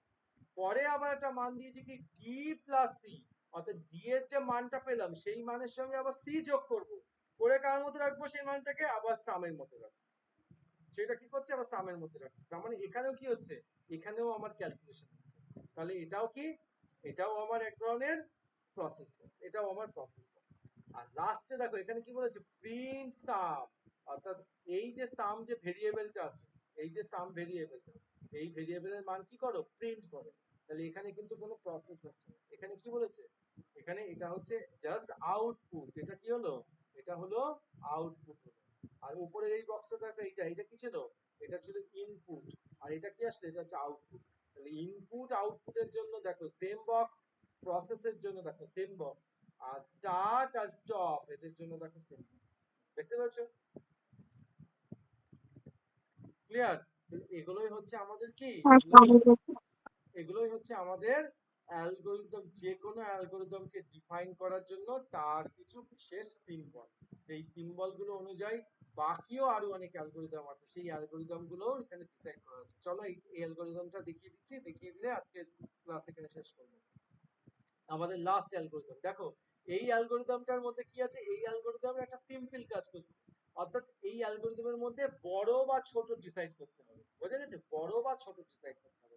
যেমন দেখো, প্রথমে বলেছে কি অ্যালগরিদম কি? এটা হচ্ছে কি বক্স? প্রথমে এটা কি বক্স বলতে পারি? এটা হচ্ছে স্টার্ট বা স্টপ বক্স। তাহলে প্রোগ্রাম স্টার্ট হয়েছে, তাই এটা স্টার্ট বা স্টপ বক্স। পরে দেখো এটা কি বলেছে? Input box. ইনপুট মানে কি?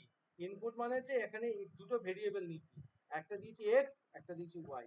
মনে করো x এর মান দিলাম 10, y এর মান দিলাম 15। ভালো করে বলবেন, ভালো করে শুনবেন। তাহলে x এর মান কত দিয়েছি? 10, y এর মান কত দিয়েছি? 15। তাহলে এটা কি করলাম? ইনপুট দিয়েছি। তাহলে এটা কি? এটা হচ্ছে আমাদের ইনপুট বক্স। এটা হচ্ছে আমাদের ইনপুট বক্স।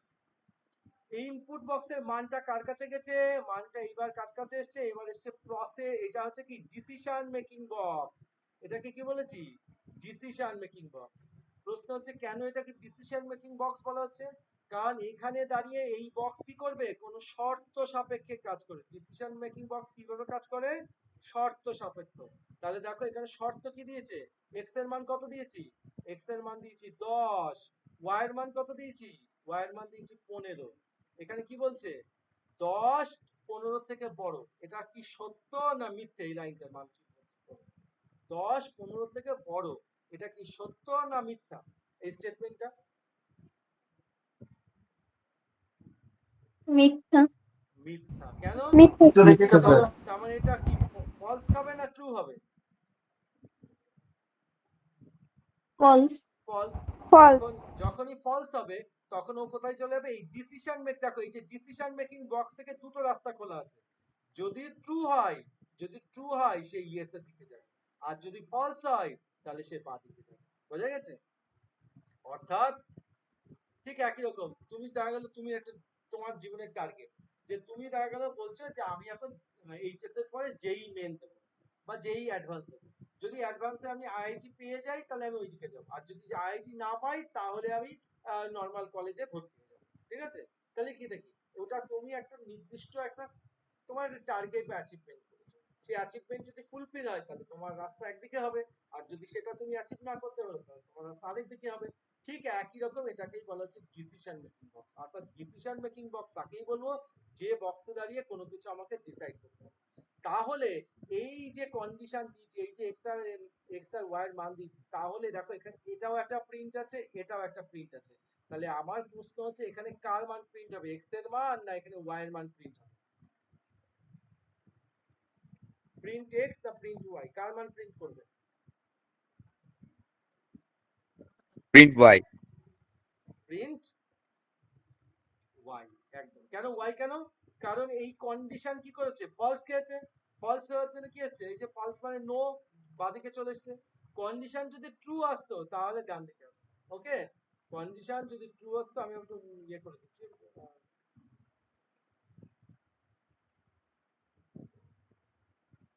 কন্ডিশনটা দেখো, কন্ডিশন আবার একটু ক্লিয়ার করে দিচ্ছি। কন্ডিশনটা যদি তোমাকে এখানে ডিসিশন নিতে হচ্ছে কি, ইয়েস মানে ট্রু, নো মানে ফলস। অর্থাৎ এই ডিসিশন মেকিং দাঁড়িয়ে তোমাকে ডিসাইড করতে হবে যে এক্স এর মান প্রিন্ট হবে না ওয়াই এর মান প্রিন্ট হবে। ধরো আমি যদি মানটা যদি এরকম দিতাম, আমি যদি আমার মানটা একটু চেঞ্জ করি, আমি এক্স এর মান দিলাম 12, ওয়াই এর মান দিলাম 10, তাহলে বলো তো কার মান প্রিন্ট হবে?